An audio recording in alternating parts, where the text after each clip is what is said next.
Hey kids, you're listening to the internet's wettest podcast about video games, consoles, and pancakes.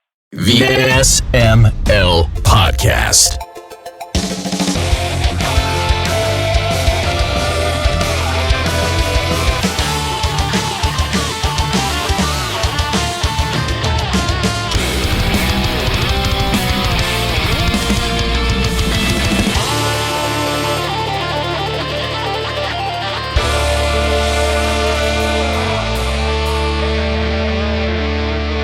What's up, everybody? This is the SML Podcast. I am your host, Joe. Joining as usual, Aki's here making herself known. I have to. Aki, how are you doing? I am doing pretty good today. Are you? Yeah. Are you really excited about this episode? Good. Yes. You're excited for two reasons. One, Brooke's here. Yeah. Hi, Brooke. Hi. Brooke and Aki together again. Oh, Lord, what is going to happen? Yeah. Jacob will be here eventually. We started without him because that's what we do anymore. Fuck him. But joining us from Squiddershins, we've got Ryan and Jason. How are you two doing? Hello, we are doing well. Thank you guys for having us on. Nice. Welcome to the show. It is our pleasure. Absolutely our pleasure. You're here to talk about your brand new game, Kaichu, the Kaiju dating sim. For the people who don't know what this game is, give us the sales pitch. Well, it is a dating sim about Kaiju. It is actually a compatibility quiz, and it is a compatibility quiz for Kaiju. And you take the reins of the Kaiju Gigachu and have a bunch of relationship questions and have an adventure and try to see what if you are compatible with various other kaiju. And that's an elevator pitch.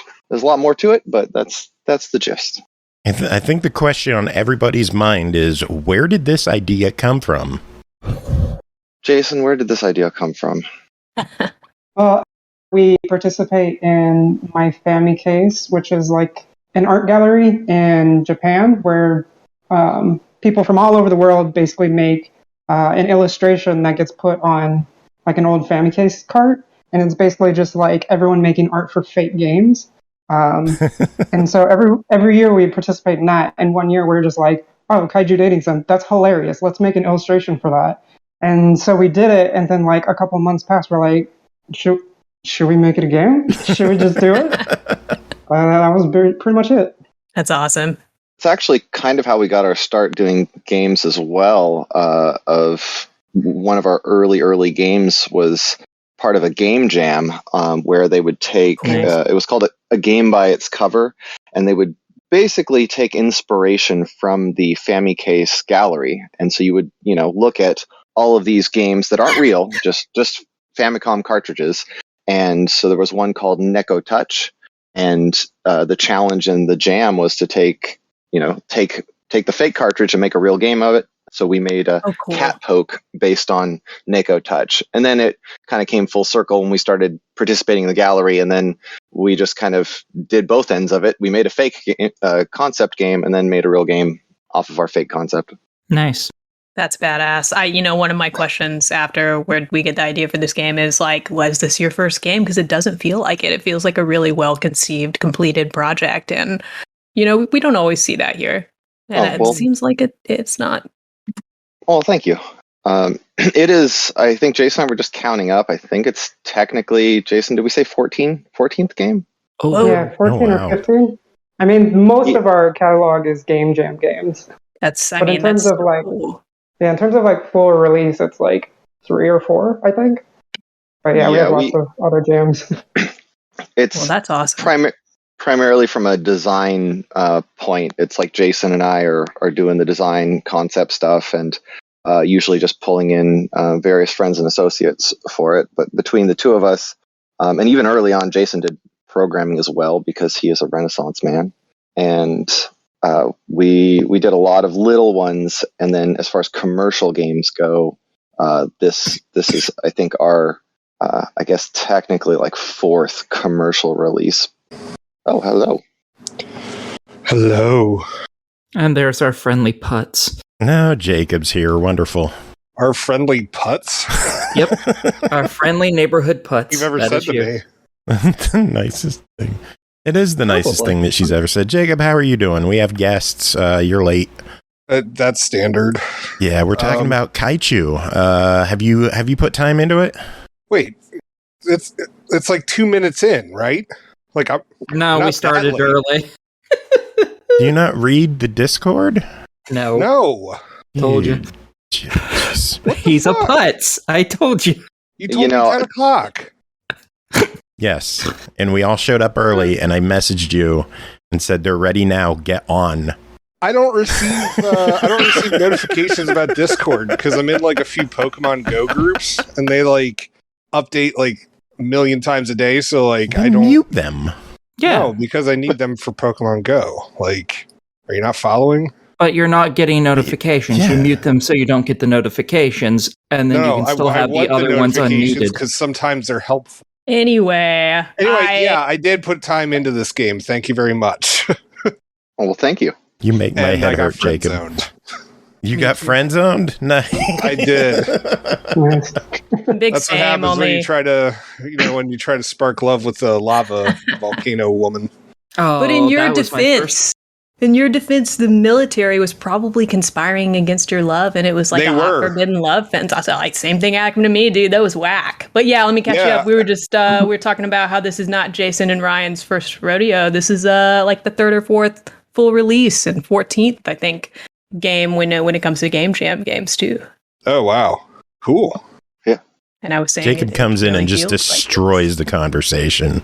I tried to Yeah. reel us back in, but it wasn't a great segue. Oh, Jacob, what happened with your foray into dating? How did you get friend zoned? All right, so first off, it was bullshit, but yeah. So I made it all the way to the end of Act 2. And And then you yeah, said it a was bunch of just dumb like, well, shit. no, I didn't say a bunch of dumb shit, but it's just like, Mhm.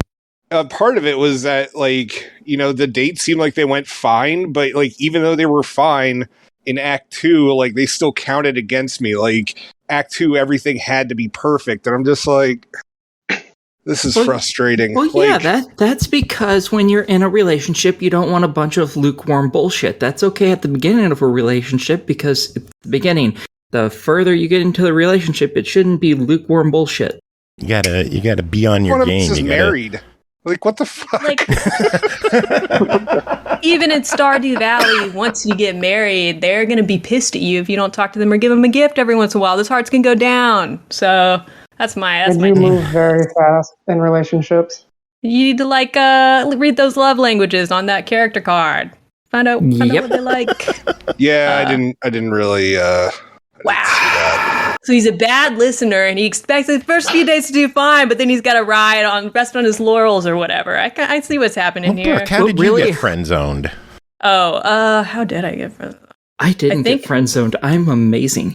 Because That's in pretty good. Probably used to my fucking game, die. true love conquered all, and we There beat is the a shit out of that robot. True love conquered all for me when I loaded and got over the friend zone thing, undid the past, and started anew. We decided When you to fight loaded for the our game. love. It was a beautiful story between me and I wanted to ask how I pronounce this. Megaricus. So the names. Megaricus. There's a type of mushroom called an agaricus. Cool. So it's just a portmanteau of mega and agaricus. So Megaricus or Megaricus. That's awesome. That was my soulmate, my manic pixie dream shroom. So perfect. I got friend zoned a little, but you know what? At the end of the day, I decided to get back on my horse, reload the game, and fight for our love, literally. And it was beautiful, and I fucking cried. It was awesome. So, Well, congratulations and thank you. thank you. And We're gonna and do also it. that is definitely Megaricus is definitely the more difficult or one of the more difficult dates to romance. Oh, cool. That one threw me for a loop. And also, don't feel bad about the name at all, because I worked on this game for about 3 years, and I always called them Megaricus. That's just what my brain wanted to do. But other than that, try to be a good listener to them. And honestly, checking the card as I played through and like paying attention to the love language stuff and actually treating them like a real entity, as funny as that is, because this is a really funny game. It worked. It does, like, it really does feel like a compatibility simulator. And I would try to I felt a little nasty about this, but I try to figure out what they would like and answer the questions correctly and not always based off what I really felt, because I wanted to win the game. And I only did the one playthrough that I reloaded. So that's the only one of them I romanced. That didn't always work out for me. So that felt very real. And I felt like I had become the true monster, kind of lying to them and playing with their emotions. Well, we definitely we have watched a lot of Let's Plays, and it's been very interesting to see the different approaches people take, where they will play Pikachu as a representation of themselves, and then they're playing it again like the compatibility quiz. It's we weren't compatible. I saw one streamer basically be like, well, not compatible with Megaricus, and then just done. They tanked the dates, got out of that relationship, and started anew with someone else that they were compatible with. And other people, I know that definitely some people have felt bad because they feel like they're social engineering their dates. But I find that a little bit funny, because also, it's a role-playing game. So you're going to just role-play of Pikachu as the ideal partner for this other, entity. Not necessarily that we're looking to socially engineer, but again, just role-playing towards that, because that's kind of the thrust of dating sims, where you have different personalities. Because if you could answer all the same questions for yourself the same way, that would make for a very bland dating sim, because everybody would fall in love with you regardless. Doesn't make much for distinct compatibility. It's a good point, and I was pleasantly surprised by when I thought I started to figure it out, and I had them pegged and their personality pegged, even reading the card. I didn't always know what was coming, and I tried to say the right answer. I tried to say that, I just want to stay with you forever and commit to you, and they were like, well, I want to travel, so that's not really. And I was like, oh, rejected. And it was just a really good time. It actually felt super real. But I didn't try to romance anyone else. Who did Aki and Jacob romance, I wonder? I'll let Jacob answer with his failures. Oh my god! The only one I got around to romancing was the volcano woman, Tephra. Yeah, Tephra. She's hot. Well, yeah, I mean, she's a volcano. Her love is flowing like lava. Magma. I'm sorry. They actually talk about that in one of the conversations too between the newscasters. I love the banter between the newscasters in this game, by the way. It just always keeps you on your toes. You never know what the hell they're going to say next, and it's pretty cheeky. I love it. It's really well done. Lucky's my favorite character in the game, and when they do little jokes like breaking the third wall, I usually hate that, but I was laughing out loud in this game when they did that. I even thought, even though it's minimal, I thought the voice acting was really good too, on both their parts. I really enjoyed it. Thanks. Those are two friends, Glennis and Bryce. They actually did full voice acting for some trailers we did for the Kickstarter. So they actually have full voices, but because the game is I think we tallied up, it's about 30 to 35,000 words. Wow. Wow. The scope of actually getting it all voice acted was should we do this or not? And the publisher was like, you probably don't want to. And we opted, at that point in time, we opted to just do a little library of little words like brevity, saying, yay or bye or yes. And same with Lucky, and getting those and having that library kind of fill it out. And I think that just worked really, really well, pacing wise, and allowing people to do their own interpretations as well as they stream. Me too. I thought that was really immersive, and I don't always like that in games either. I like it in Zelda Breath of the Wild, but a lot of games it's annoying for me or feels cop-outy, but it felt really appropriate for this one.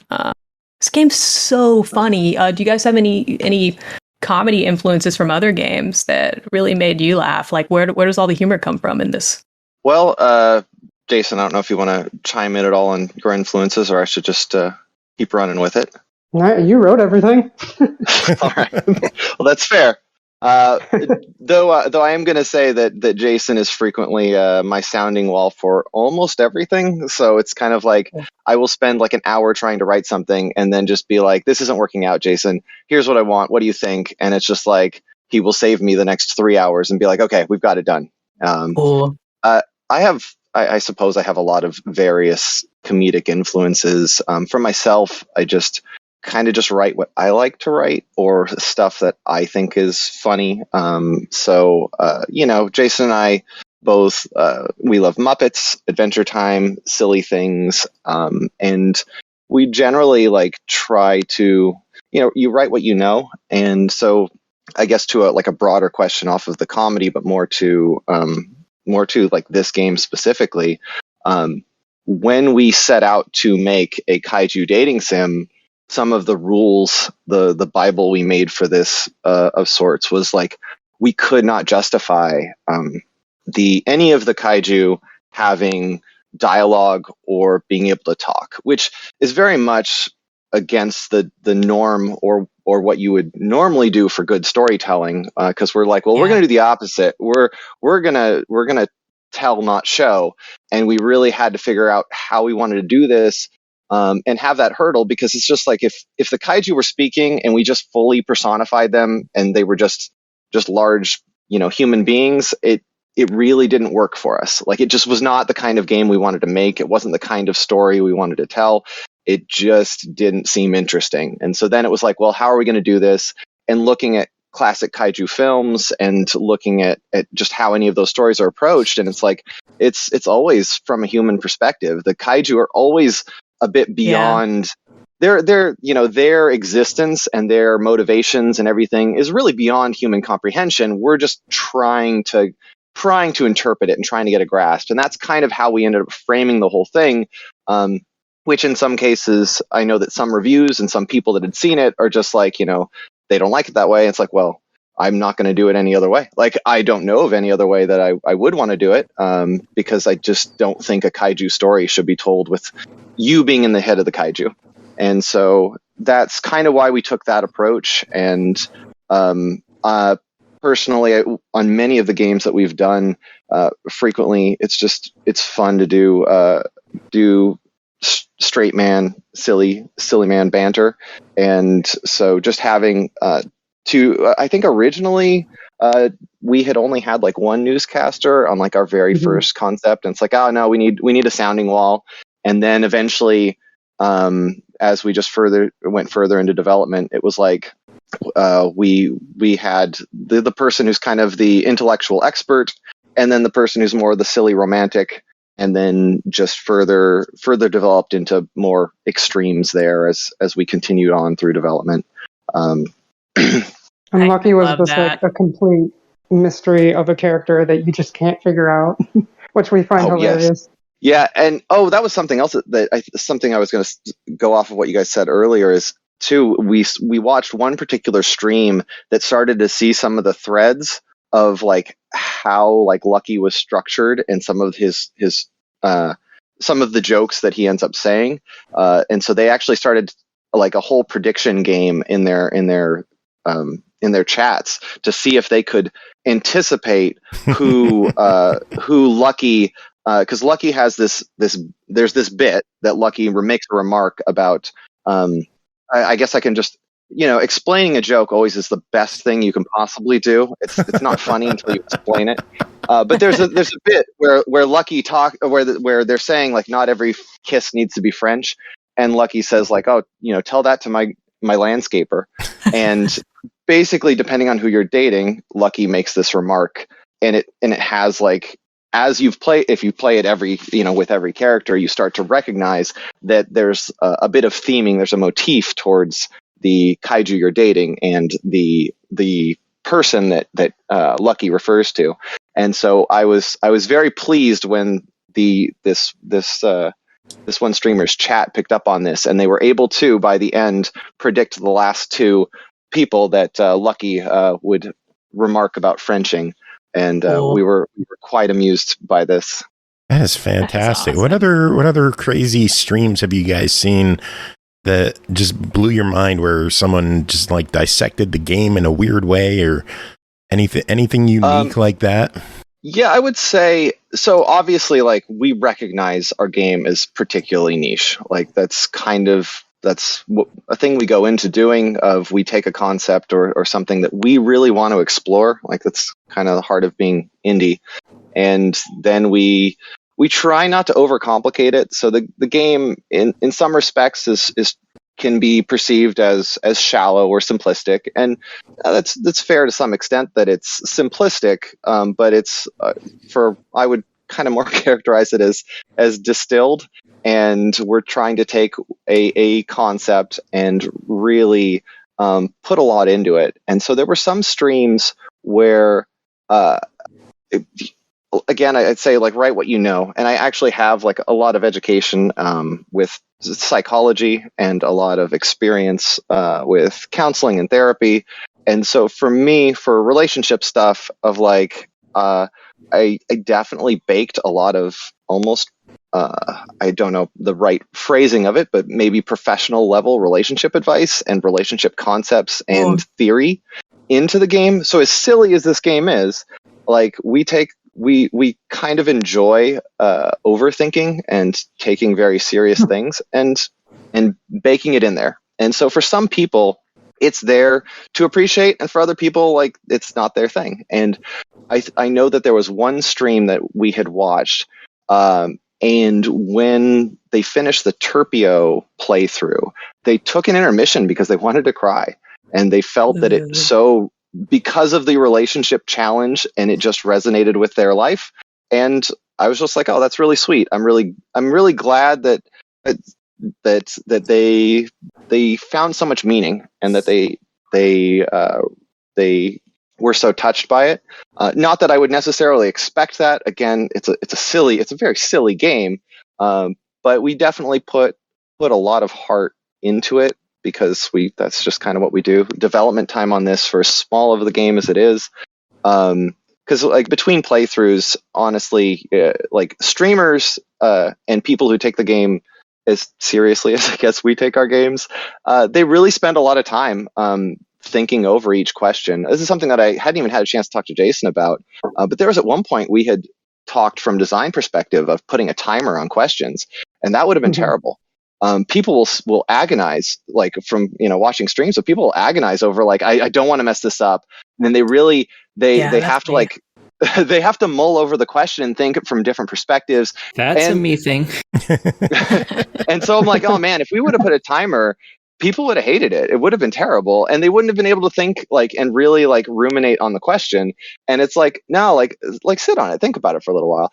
And so that I'm really glad that was not a design choice we went with. And if we had, we probably would have realized, like, oh, this is no good.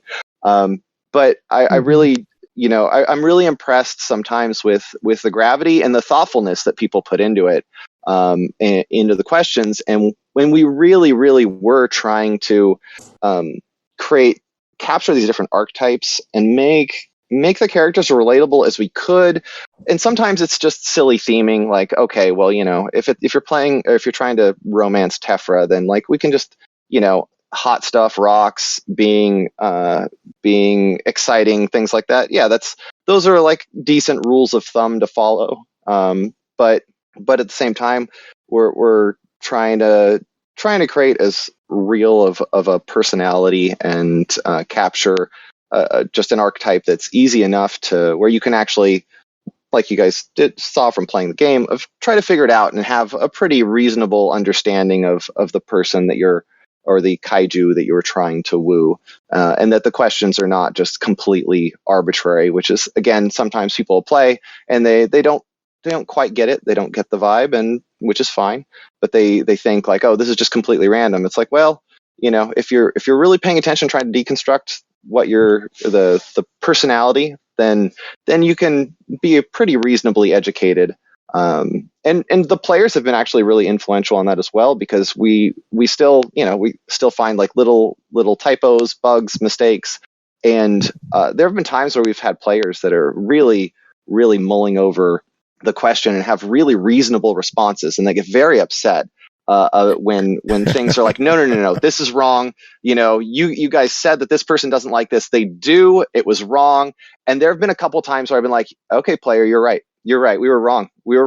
This doesn't really fit the mold. Or there was like just the response was actually just wrong in the code. And so we're like, oh shoot, we got to fix that one. So we're still doing a little bit of polish as we've seen like lots and lots more players and going, we didn't look at it from that perspective. And we see like, because we don't want the players to be misled. If we answered a question one way, then people will really remember like certain dating questions and being like, no, this is how they felt about this.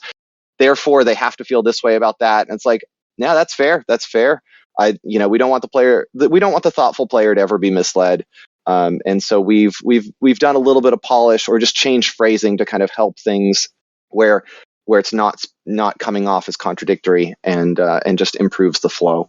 That makes so much sense. I found this game to be hilarious, but other parts of it hit me weirdly hard. I didn't expect to really talk about that in this interview, but I was one of those players, and I got to this point with Megaricus where it seemed like they wanted me to be really gung-ho about the relationship. I was like, whatever happens next, we can do this. Or like, oh, we're going to get through this. But my gung-ho nature actually wasn't totally happily perceived by them because it triggered their insecurities where they felt like, oh, this is, we're expecting too much here. Or like, you're putting a lot of pressure on me. And that really reminded me of me and like actually my relationship and dynamic with my partner. And that really gave me pause. And I had to walk away from the big game and be like, wow, this shit just got really real. So that is legit. I can't appreciate that kind of thing enough. Wow. Well, that's, I appreciate hearing that. And again, like it's silly, but it's also like we did intend to kind of put that in there. Like we put meaning in there if people are picking up, and we did have two. So you would be the third person that told us, but we've had two streams that had they had breaks because of the feels. They had to just take a moment and step aside and just be like, this is hitting real right now. So I just want to take a pause. So that's awesome. It is cool when a game could touch you on that kind of level. At the same time, for those moments to still be funny. There was another moment with that love interest where the newscasters are kind of joking, and it ended up I have a fear of rejection, and that didn't really combo well with Megaricus's built-in telepathic force field, which prevents us from ever actually kissing. And at first I'm like, haha, and then I'm like, wait, this shit is metaphorical as fuck. Like, this is heavy. Like, this is actually pretty real. And I would be answering things in a way that I thought was strategic, and then later I would be like, no, that's actually me. And the negative response to that is actually really relevant to my life as well. So I dig that. That it's funny. Yeah. We had. Oh, sorry, Jason. Go ahead. I was just gonna say, we wanted to have that as a goal from the start, where it's just like, this game is so ridiculous and stupid, but we want the relationships to actually be real and to like actually have pitfalls that are in a real relationship, even though it's a kaiju. I can feel that. And I was really pumped when I heard that Aki was going to be in this interview too, because between Aki and I don't know about Jacob over here, but we played a lot of dating games, and most of them are visual novels. So and many. Dude, like, I mean, we're kind of heavy hitters over here. And between the two of us, we've played a lot of different dating games. And, long story short, Joe was like, do you want to take this game? And I was like, what is it? Kaichu Simulator. I didn't need to hear anything else. I was like, I'll give it a shot. Because I was like, even if this is a hot train wreck, it's going to be entertaining. But that being said, I went in blind. I didn't know what to expect. I was expecting something that was a little like the KFC Colonel Sanders dating simulator, or Had a Full Boyfriend, where like, oh, it's so different, but at the end of the day, it's still a visual novel doing all the same things. It just might have like a funny theme or twists. And I know this isn't really a question because you guys kind of answered this already earlier, just naturally in the interview and the open-ended questions. But I was shocked by how different from other dating games it was from anything I've ever played. And I was curious because Aki kind of has a lot of experience in visual novels and dating games where I don't. Aki, have you played anything like this? Oh, I feel like I've played one that was kind of a fighting game mixed with romance, but that was the closest. Most of them are just straight up standard visual novel style. Well, I bet you're going to get that. Common. You're going to get that feedback a lot. Like, I think this is really like a very original and unique dating game in a sea of games that are like desperate to try to seem original.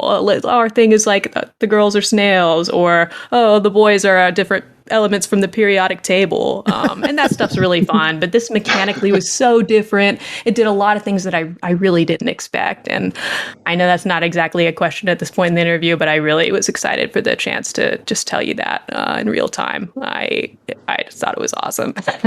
Oh, thanks.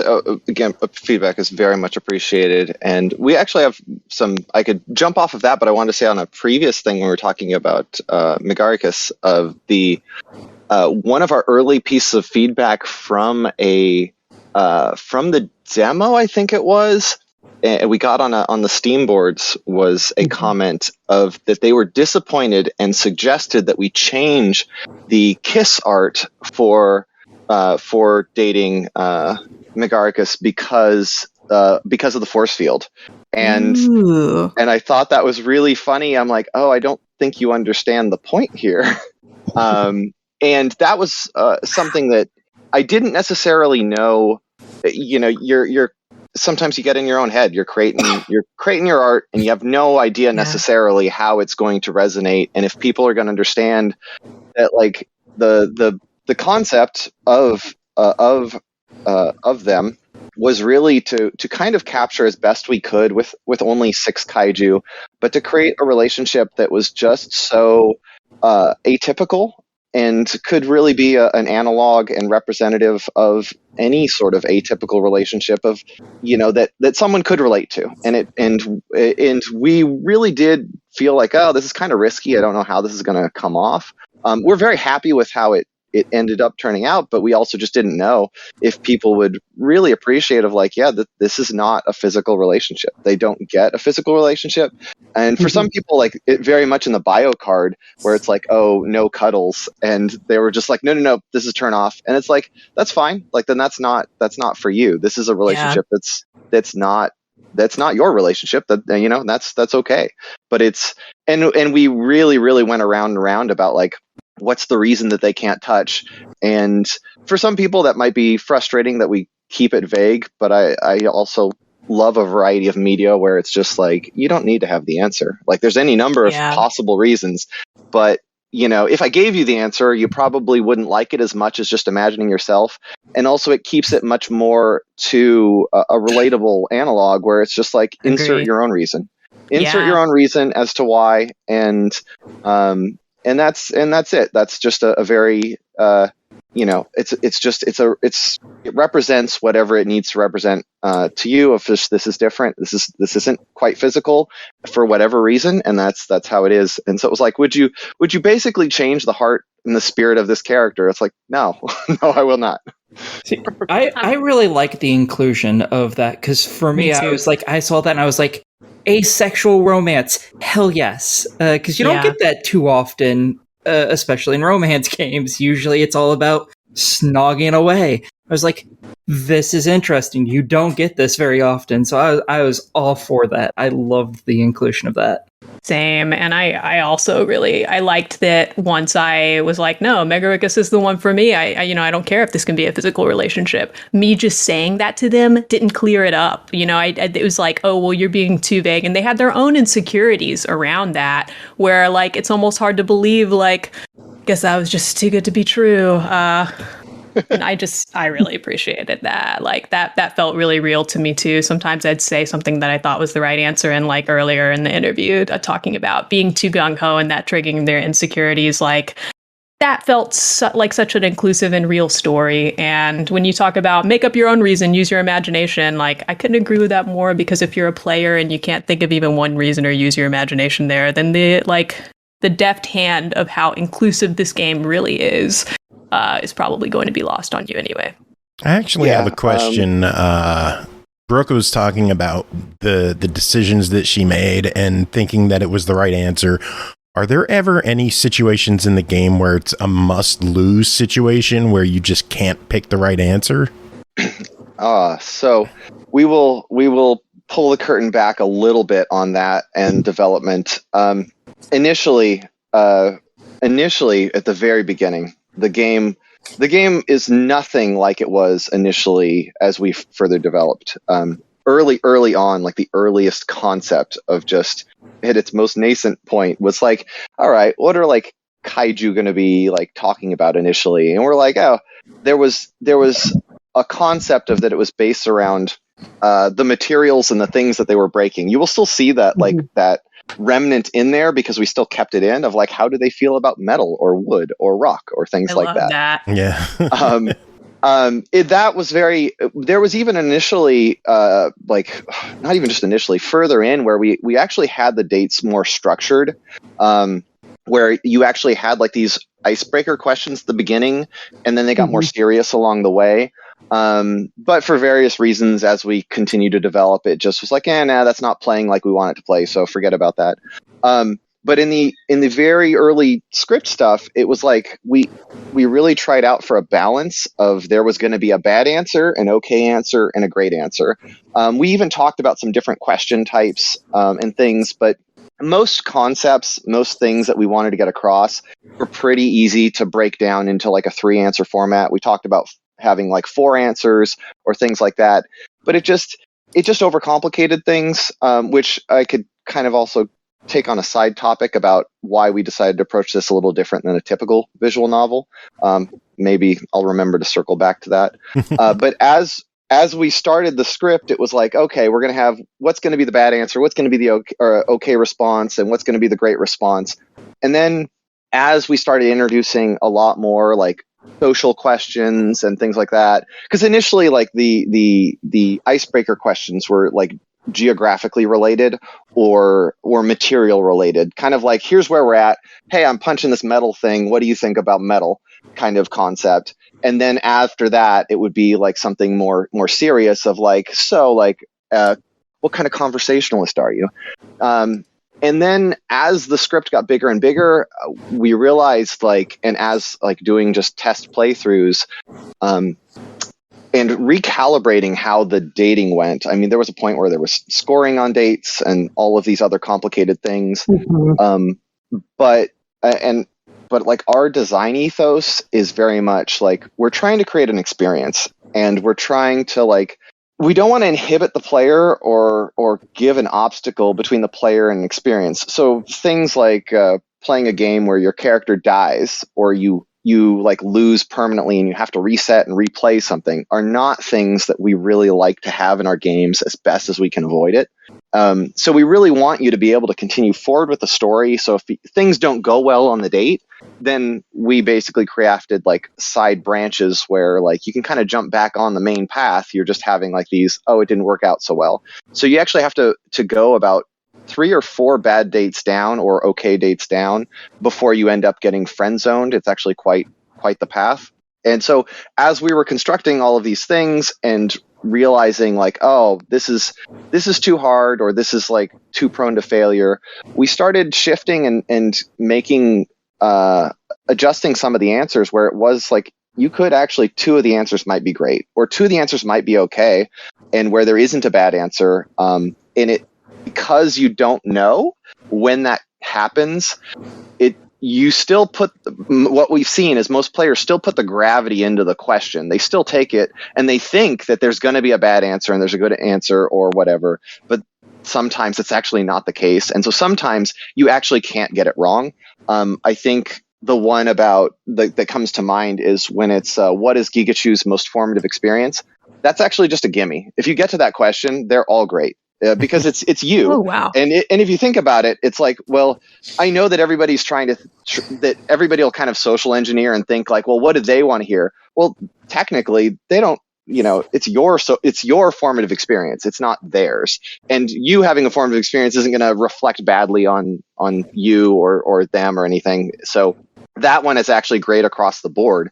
But nobody even thinks about it. Sorry to interrupt, Ryan. It is a little sneaky, though, because the response to what you pick, all 3 of them are exactly the same, but it tells you what your date's formative experience is, and you use that information later on with Mekachu. And so, like, even though it's a gimme, they're all great, it's still giving you important information to use later on.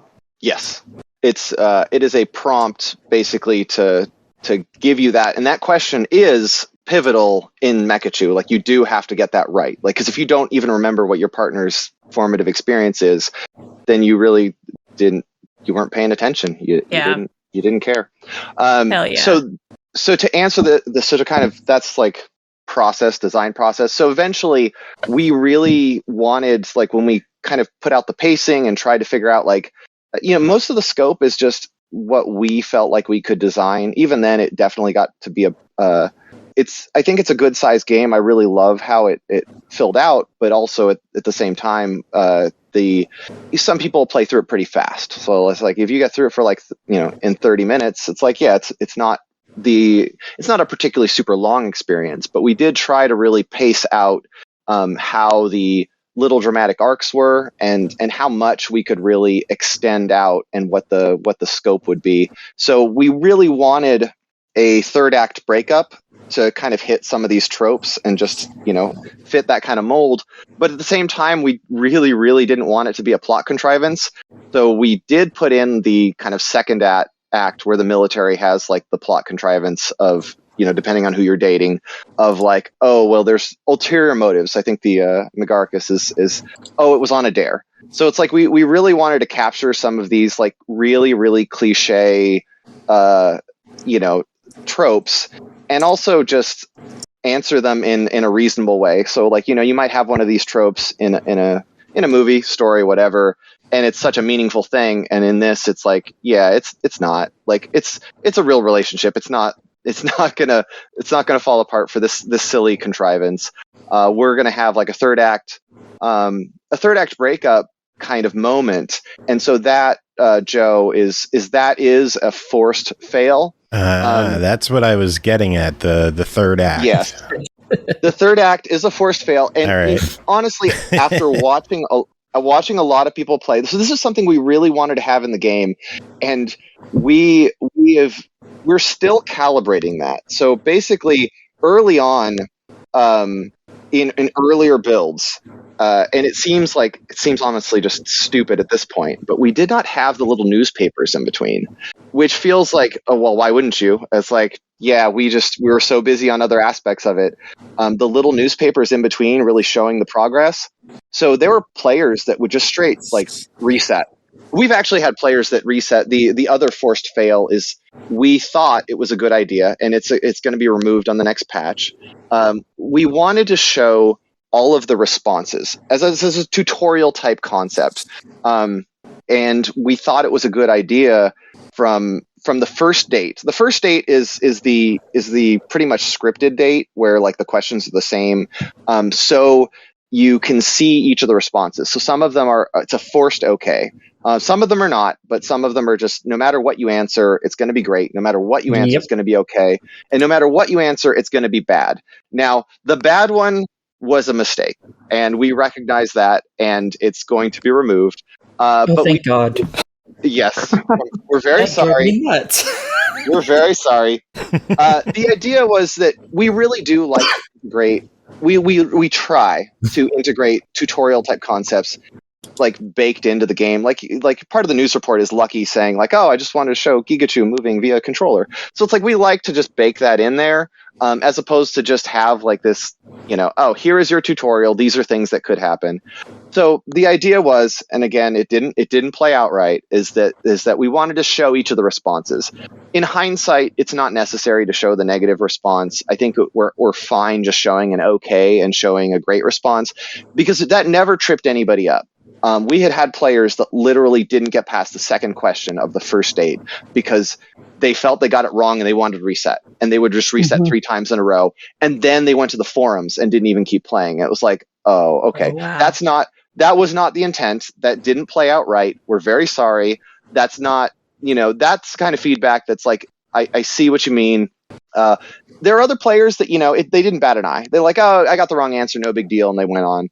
And that's, that was kind of what we expected, but there were just too many players that just felt like we got it wrong and it's not fair, and they were really annoyed. And it's like, yeah, I get it.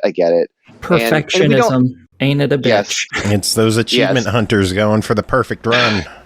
Well, meanwhile, you got players like me that expect nothing to work out, and we were fine. So Yeah. So in the end, it's like the intent was to expose you to the various different responses, but in the end, we just decided, yeah, it's not necessary. We don't need to do that. If it's going to trip players up, players who are playing in earnest, players that are our target audience, if that's tripping them up, then that's not really what we want to do. So we're going to nix that. And one other thing that when you get to the first Mekachu, encounter, while we did want to have a third act breakup just for the narrative, for the drama, and it's not even quite a breakup per se, it's just a difficult moment. We never in the game you can kind of interpret that it's a breakup, but it's like it's the first moment that they're apart is really how I would more phrase it. And so we're still kind of looking at how that has kind of hit players. And in hindsight, again, it's like, oh, now that I'm looking at it and now that we're seeing people play it, it's not quite playing out exactly as we had wanted. And so what originally people would just stop, reset, because they didn't even have a sense of what was going on. And we added in as many prompts as we could to say, keep fighting, don't stop, go get advice, this is what's going to happen. And we have just seen like people's brains just go into an emotional state and they don't read any of it. And they're just like, oh, we're going to go date someone new now. And it's like, no, you're not. You're going to get advice. And it's so funny to see we'll see streamers play and they're talking about how it's like, well, now great. Now we have to, who's our second? And the chat is like screaming at them saying, no, you're getting advice. You're not broken up. And you just see the chat going and they're like, yeah, well, no. And then they'll argue with the chat and say, no, we're broken up. And so it's funny again, because we're just like, wow, like we wanted it to hit. Like we want it to hit, like it's supposed to be a moment to feel down, like, oh, we're in a bad spot. And like we want those feels to hit, but you're trying to strike a balance between people who may be playing as perfectionists or playing and like they think that they've done something wrong because it's a game. So it's a game, but it's also a narrative. And how do you strike that balance? And it's just really funny to see how it goes across the spectrum. Yeah, and I totally understand that, because the first time I got that fight state and we had our little separation for a time, I like freaked out. I was like, no. And I replayed that a number of times until I was like, okay, so I just can't win this no matter what. And I was really bummed out. And it took me a long time. Yeah, it took me a while to realize the game continues and this is just a momentary fight. But on the end, obviously that feeling sucks, but it's also realistic.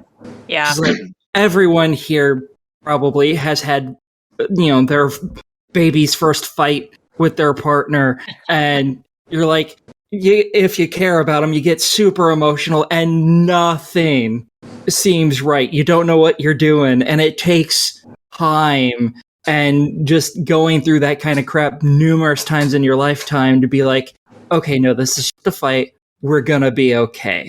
So I actually really like that it's there, even though the first time it fucked everything up for me for quite some time. It's realistic, and I like that.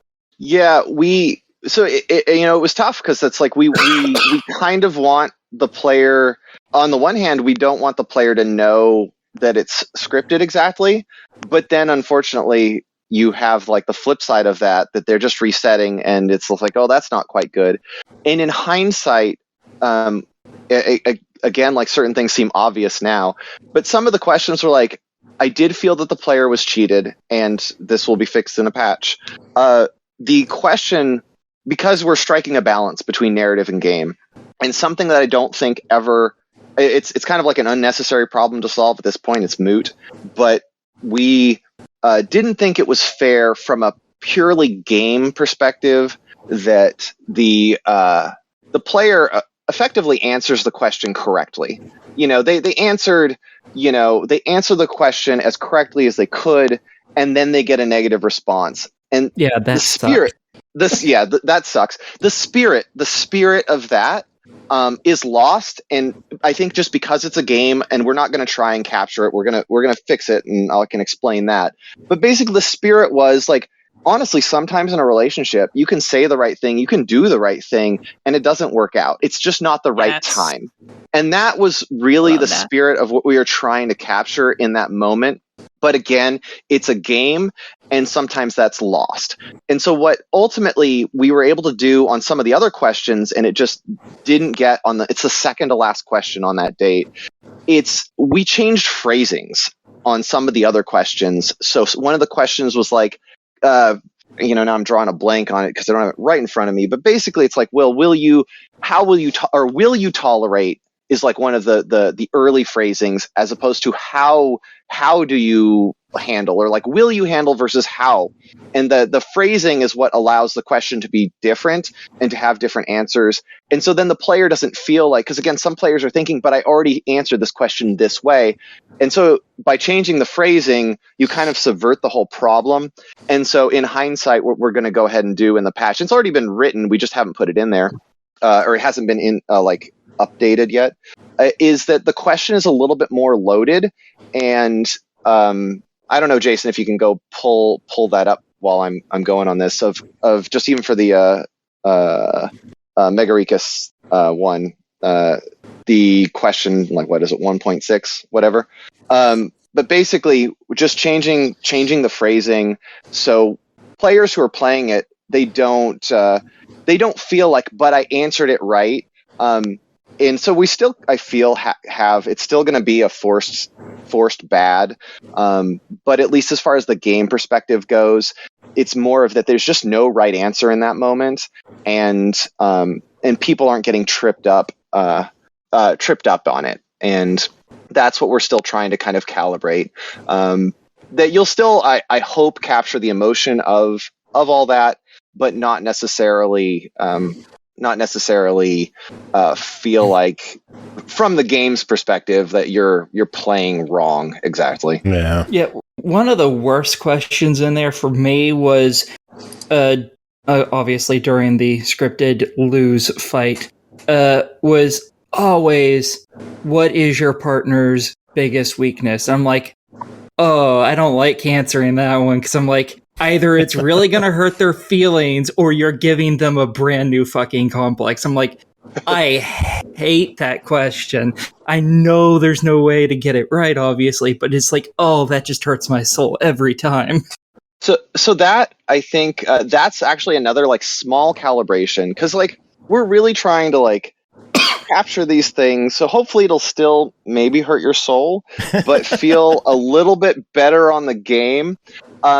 That was one where we especially were like, oh, it's again trying to strike a balance. Like Mekachu is, it's kind of a loaded question. Mekachu is trying to set it up, and also, but that's the kind of thing, like in a relationship, you should be able to address that question. So it's like it should hurt a little, maybe, just to acknowledge it, but we shouldn't necessarily shy away from it. And how do we strike that balance, and how does this work?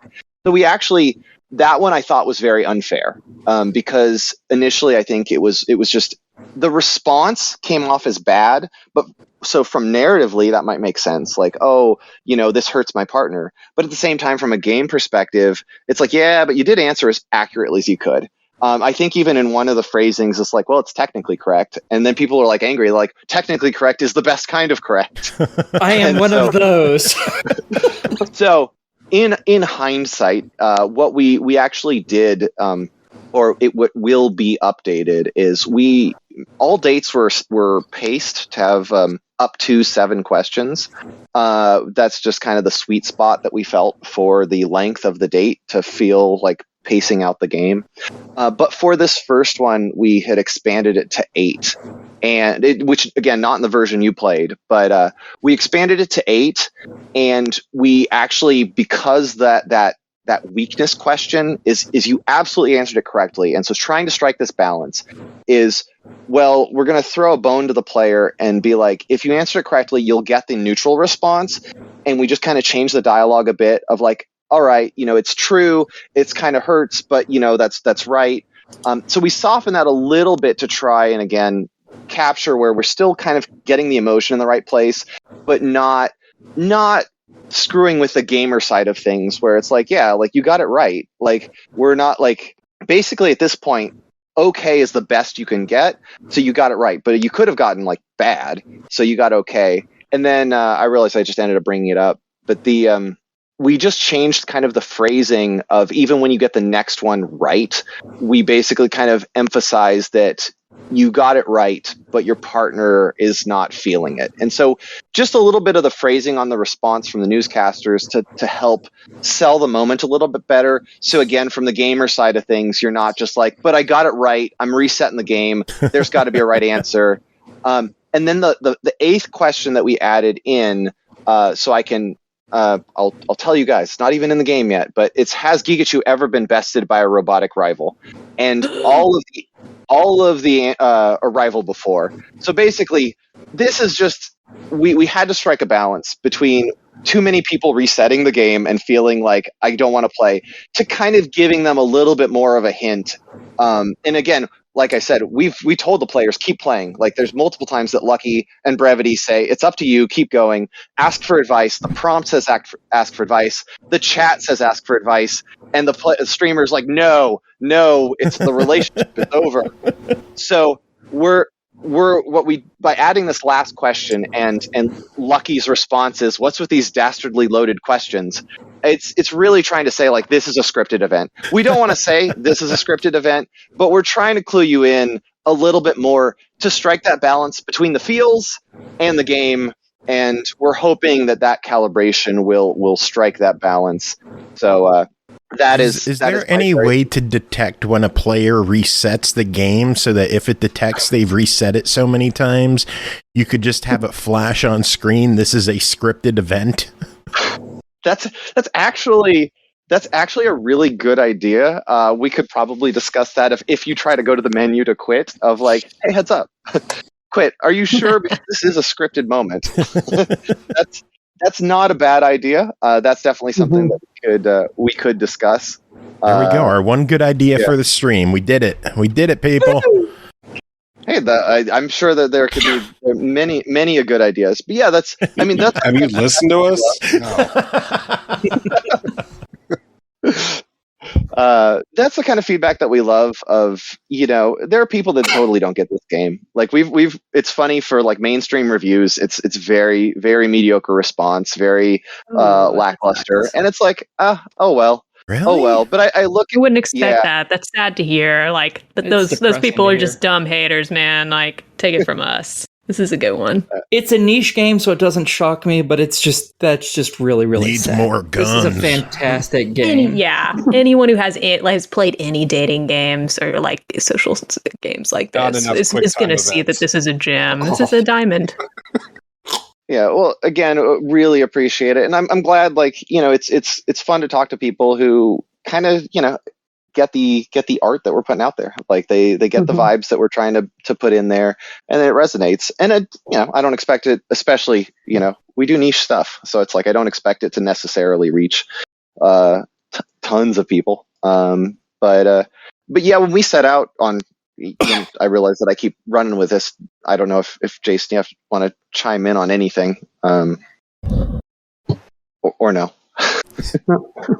Although I do want to add that we've already talked about Mekachu so much, but the one little nugget that I wanted to add was that it was also important for us to show like a little bit of the other person in the relationship, to where like you're spending so much of the time answering questions, and so it feels so one-sided, like, oh, what can Gigachu do? What can Gigachu say? But in the first Mekachu fight, we wanted it to be like, what happens if you do all the right things, but your partner is the one that is doubting themselves and doubting the relationship? And so they're the ones that are is shutting down. And so like that's why you lose. And it's not necessarily because you said the wrong thing. It's just like, oh yeah, I can't take this right now. And then they bail. Ooh, that's awesome. I love that. That was actually a very, hopefully it reads well in the game, but that was a real challenge too, because it feels like, looking at just designing a dating sim, is that so much of it ends up being conceptually so one-sided in social engineering. And it's like, no, this is a relationship. There's two sides to it. It's just that you're participating in one side. And so we really did try to, as best we could, try to make that clear, that this is a two-sided thing, and that's why even when we wanted to do kind of like this this separation moment, or this, third act breakup trope, that it's not just like that the relationship is just dependent on Gigachu. Like, some of the phrasings are really trying to sell home that it's like they are both here for it. They are both in this relationship. It's not just like, Gigachu solving all the problems, which is basically also the primary thrust of the Turpio storyline anyway. There is one thing you mentioned earlier, how some people somehow, something I can't comprehend, didn't know their partner's most formative experience. That should be like a deal breaker, in my opinion. If you don't know that, you have fucking failed. That was a deal breaker for some reason. I guess I'm wrong. Still remember, because I dated, did 2 playthroughs and dated 2 different ones. I still remember both of them. And I'm like, if that is not something you remember, you have failed. That is like a very important question. If you can't get that I don't know how you can get anything else right. Jacob, are you hearing this?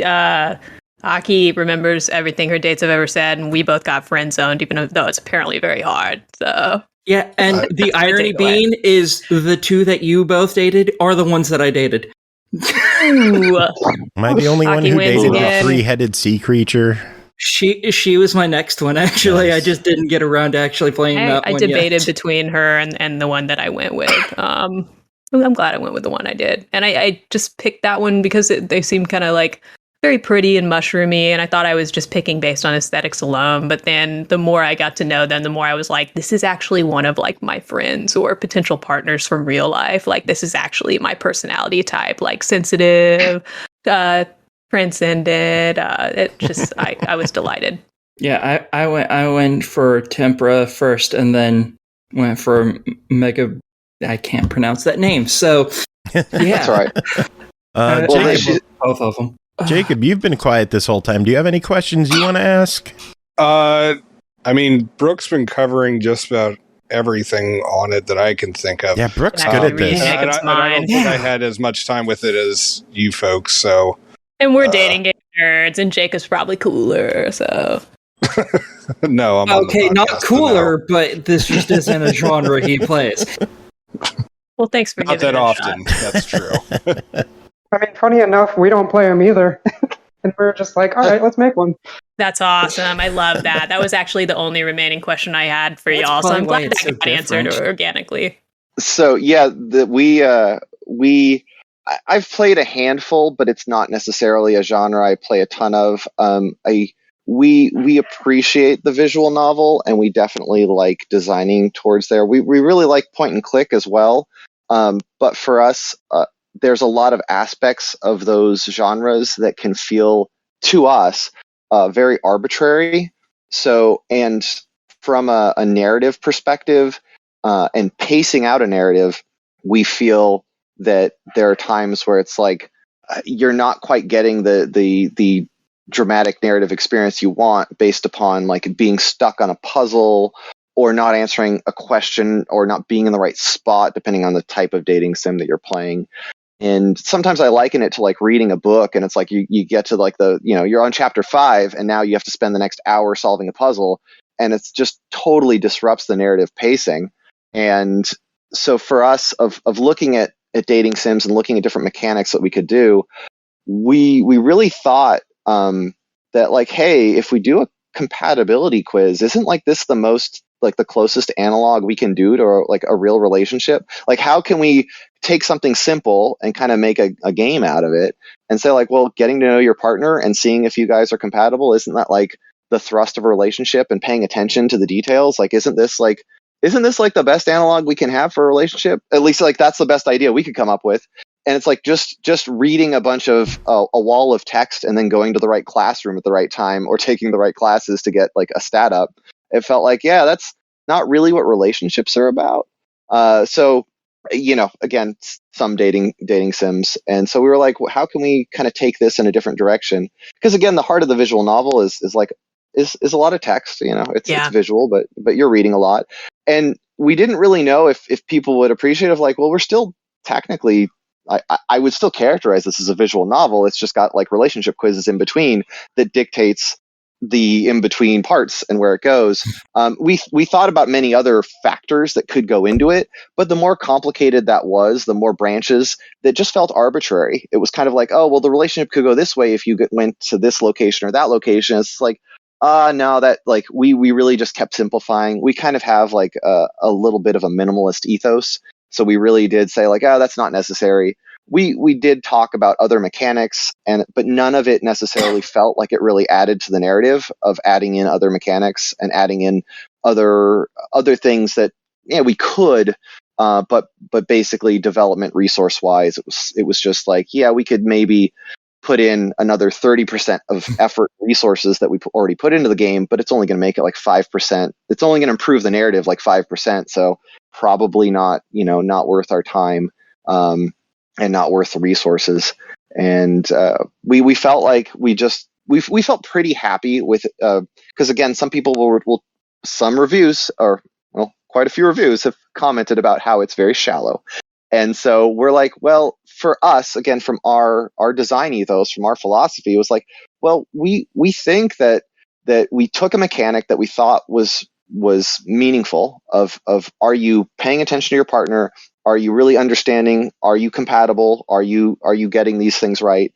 Are you bringing a part of yourself to this? Like, do you care? Like, do you care how you answer? Because if you don't, and if you're just like, did I get it right? Whatever, it doesn't matter. But if you stopped to think about the question and you stopped to think about it, then it's simple, but you're like, the player's the other part of that equation. The player is the one that brings the gravity to it. The player's the one who, I'm not saying at all that we're doing high art here, but in the same way of like, you look at a painting and you have to bring a part of yourself to it. You have to bring a part of yourself when it comes to art.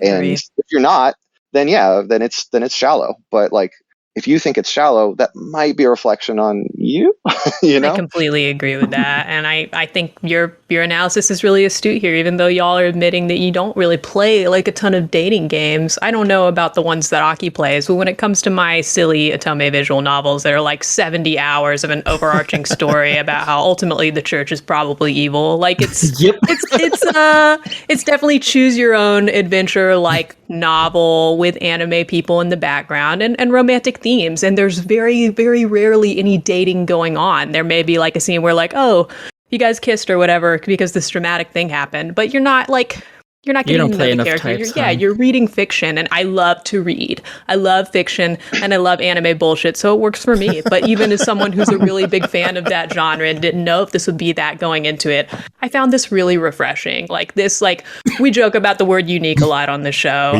This is truly a unique experience, and I'm not surprised at all. I kind of gave Aki that leading question earlier, hoping that Aki would be like, nah, this is really original from my end of dating games too. I think it's really clear. It is fairly original. They're the shallow ones, man. Not y'all. Don't listen to them.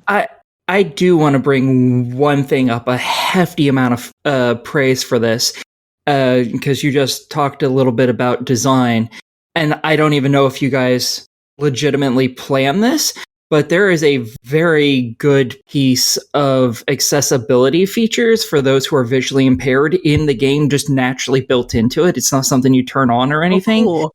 And it's when you're answering the questions during dates, you get those little pop-ups of the different faces and stuff that tell you how you answered the question. But I don't see very well because I'm visually impaired. So I didn't really go off of that since I couldn't see it super well. Instead, I went after what their bodies did. When they had a super good answer, like the best of the answers, they both shot out their little beams and did massive damage to stuff. When it was just an okay thing, they just smacked it. When it was really bad, they turned away from each other and stuff. And when it was bad, they just kind of looked down and just didn't do anything. And I thought that was super awesome. And it was extremely useful for me because I couldn't see the faces particularly well that popped up for like the few seconds that they showed up. So for me, that was amazing, and I cannot heft enough praise upon that. Whether you meant for that to be the case or not, that is still amazing. That's badass. That's awesome to hear. Thanks. Yeah, it was unintentional, but I'm really glad that it helped you. Nice. Yeah, that is what has helped me actually play the game a lot, because once I figured that out, I was like, okay, I can get all the best answers now. I know what I'm doing. Well, Oh man. yeah, Jason definitely. I think that even in anything that we're trying to do is like we definitely try to put a lot of heart and a lot of energy into achieving those things. So I know Jason said it's not intentional, but still at the same time, by putting like that kind of thing, those animations, that all the details that he's trying to bake in there are, we're always surprised of how it resonates with people. So I'm glad to hear it. Yeah, and that's making me think. Sorry, that's also like the other side of this is like the kaiju part, and so we spent a whole bunch of time putting in like the relationship stuff, but also like we didn't want to neglect the kaiju part of it, and so you still go to all these monuments in the world, and we wanted to make it fun to have that part of the date where you do destroy it, and so like every monument has 5 different states, and it has like particle effects, and they have their animations and everything. We wanted to make sure that like destroying stuff still felt good. Yeah, It's satisfying to just destroy the shit out of all these monuments in the game. I really enjoyed destroying Mount Rushmore personally. That was the highlight of my weekend. That is a common, apparently a very common feeling. It's low-hanging fruit, I got to admit. I wanted to ask y'all, is there a landmark that you would most like to destroy? And is it in the game? Don't incriminate yourself, by the way. Don't. Yeah, you know what? Actually, scrap that one. Don't think too hard about that one. We're gonna walk that back. Turns out the FBI is the only one that listens to us. Well, I kind of regret not including the seed bank at this point, because so many people have confused the Nook Center with the seed bank. I honestly thought that's what it was going to be. Yeah, in hindsight, I would like to apparently destroy the seed bank, because that would have been funny. But we did not include the seed bank. I think we got a lot of enjoyment out. The Mano del Desierto is not necessarily too well known, so that was kind of fun to have in there. We had a long list of monuments, and everything. Honestly, every little design choice we spend way too much time on, and don't always make the right choice. But we wanted to have 24 locations just for the sake of scope, of just making sure we could actually get this game done it was not done in a timely fashion, but as timely as we could. And that basically we kind of had them spread mostly out around the world, having a handful of like kind of obligatory, like, yeah, well, we probably should have that. We should probably have that. Like, people need to punch some presidents in the face, so we got to have that. Yeah. I like the Tokyo Tower personally. Yeah, we had to have. It was basically we had to have something in Japan. So it was like we went through a handful, but it just felt like Tokyo Tower was probably. We were conflicted of like, you've got the Eiffel Tower already. Clearly, like, we've already got 2 other mountains, so we really don't want to do Mount Fuji. And the Tokyo Tower was perfect. That is so iconically, in lots of Godzilla films, Yeah. It worked very well, and I was like, yes, this is exactly what I'm here for. There are other funny moments of, we just some people, I don't know if any of you are aware of the orthograph map, that basically the map is based on the orthograph rendering of the world. So some people think that the map is wrong or weird or confusing, but it was like, oh, it's actually the most accurate map projection. If you printed it out and you folded it up or rolled it up into a ball, that's pretty accurate. And we thought, like, we didn't want to do also you didn't really want to be like Western centric on maps. Like, we're trying to be like a little bit more diverse, a little bit more aware, and it was like, oh man, the orthograph map is great. And like, let's just do the orthograph map. And then people are just like, this is weird. I'm like, yeah, well. Oh my God. Go ahead. It's a fantastic map. They're the shallow ones, man. Not y'all. Oh man. I know we've been chatting for quite a while now. Is there anything that you guys wanted to bring up that we didn't? I would say if you enjoyed Kaichu, this isn't even a pitch for like something else, of one of our other games that I feel like has similar vibes. So if you had a good time, we have a free game you can play in browser called A Book of Beasts and Buddies, and to some extent, like, that's very close to a visual novel. It's not a complex game. You can beat it in about 10 to 30 minutes. Only one playthrough, not complicated. But if you enjoyed the vibes, you enjoyed the feels, I would say give that one a chance. It's fun. We have Merrily Perily on the Switch, if we're going to just pitch other stuff as well, is we do a lot of weird games. So the other things aren't necessarily like, I don't know all your gaming likes or if this would be your cup of tea, but we did another one, Merrily Perily, that's out. And the other one we did is a platformer of TikTok Isle. Those are our kind of other ones that are our more commercial releases. But A Book of Beasts and Buddies is close to my heart because I think we did quite the little gem of I'm just very happy with how it turned out. And it's like a minimal investment, and it's just heartwarming. You have I'll a slime definitely in check it. You've that out. already won me over. Same. I love slimes. They're the best things ever. I was going to say, I see Merrily Perily on Switch. Is there any plans to bring that to Xbox? That is an issue for the publisher and porting. Merrily Perily was not necessarily all of that popular. Again, we're pretty niche, so it didn't end up getting for Xbox. Or did we get that over on PlayStation, Jason? I think it is on PlayStation, yeah. Okay.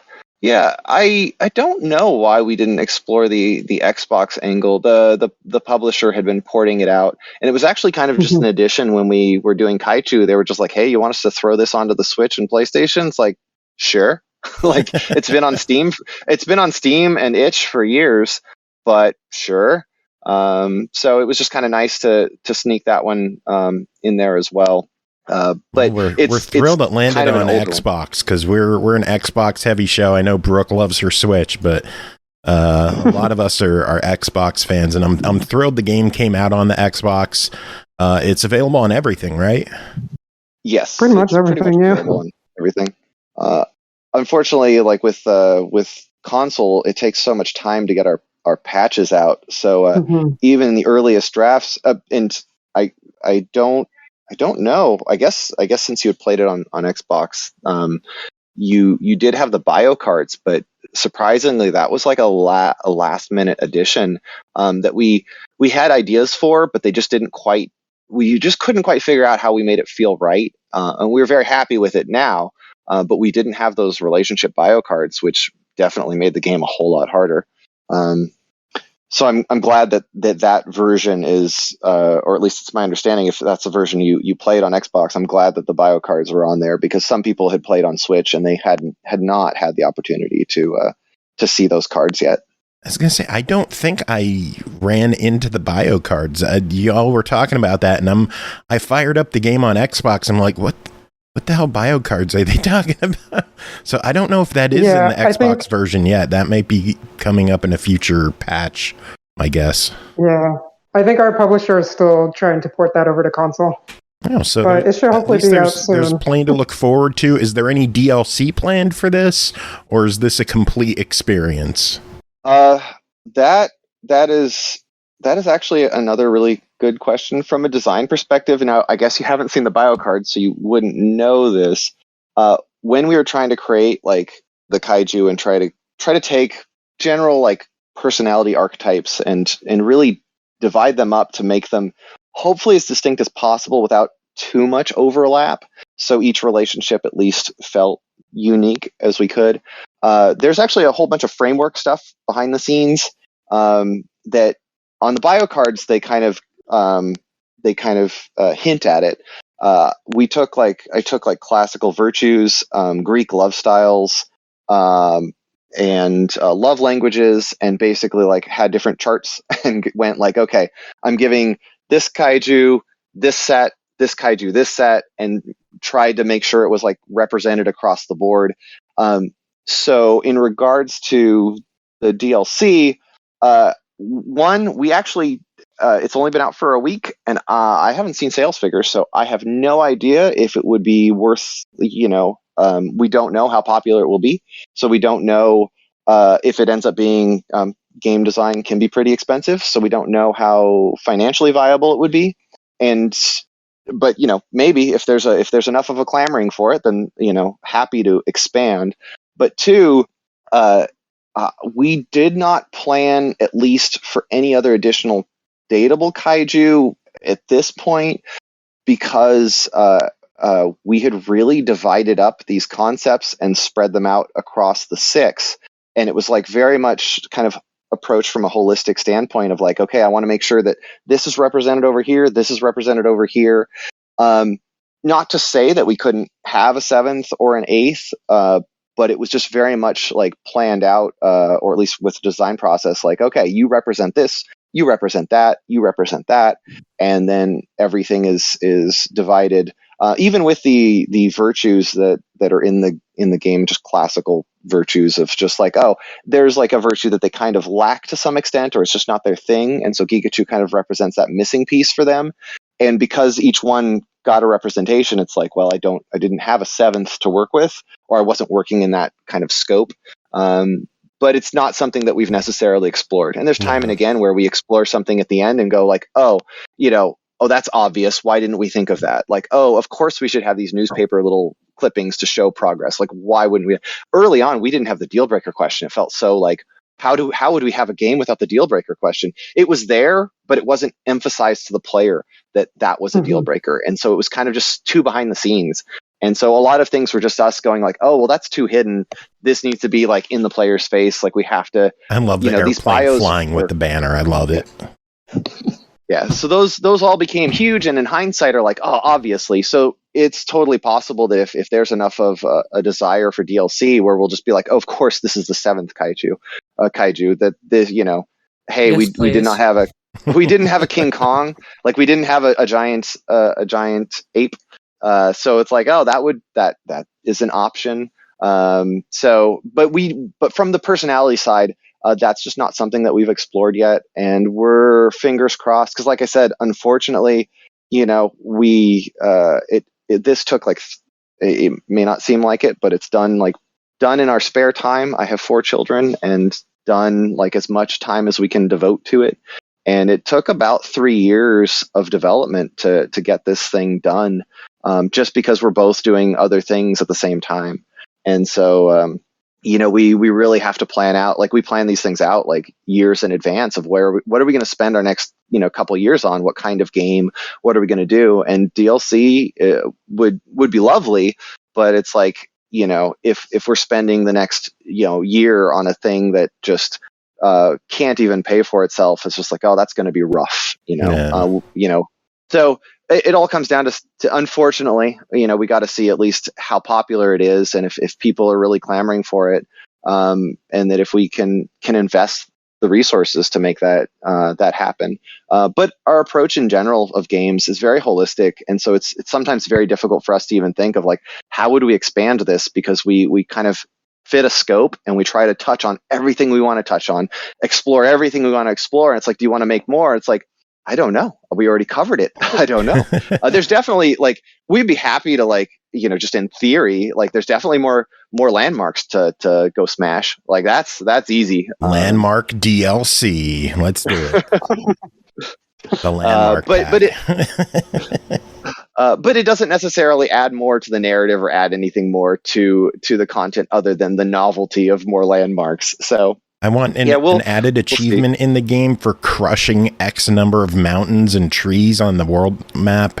I think like crush 1,000 trees and you get an achievement. That would be perfect. I'd be cool with that, because between every question I destroyed all of that every time. I just had to. I love it. I love that so much, because that's something I was talking to Jason about earlier this week. I'm like, Jason, do you realize like every time people play this game, do you know how many mountains and trees they smash? Like like this, and Jason will have a little bit of a story on why that even came into the game. I had wanted at one point of like, oh, should we have like little military ships and jets to do? But again, when it comes to design, there's so many different things, and you only have so many resources to get things done. But it was like, you realize how much people love smashing trees and mountains. And Jason, would you like to explain why there are smashable trees and dunes in there? Yeah, it's the dumbest reason. It was basically just like, as we were making the map, I was looking at the trees and stuff, and I was like, I really don't want to deal with like the layering of going past the trees. And so I was like, oh, it's way easier to code it to where if you touch it, they explode. And so it was purely just to have like an easier way to program it. And like, I'm garbage at programming. And this was like the one script that I wrote in the game was when you touch tree, it explodes. I love it. Oh my Lord. It's so fantastic. happy accident. Proof. Happy accidents are the best ones. One more final question. We're going to wrap this up with a question from Root Beer in our chat room. Standard question. What are you playing and what is your favorite shmup? What is my favorite shmup? If you don't have one, that's perfectly fine. I'm not really a shmup player. However, we've been discussing I should say that the kinds of games we like I really don't have a ton of time. So back in the day, I loved like FPS, I love RPGs, so loved all that.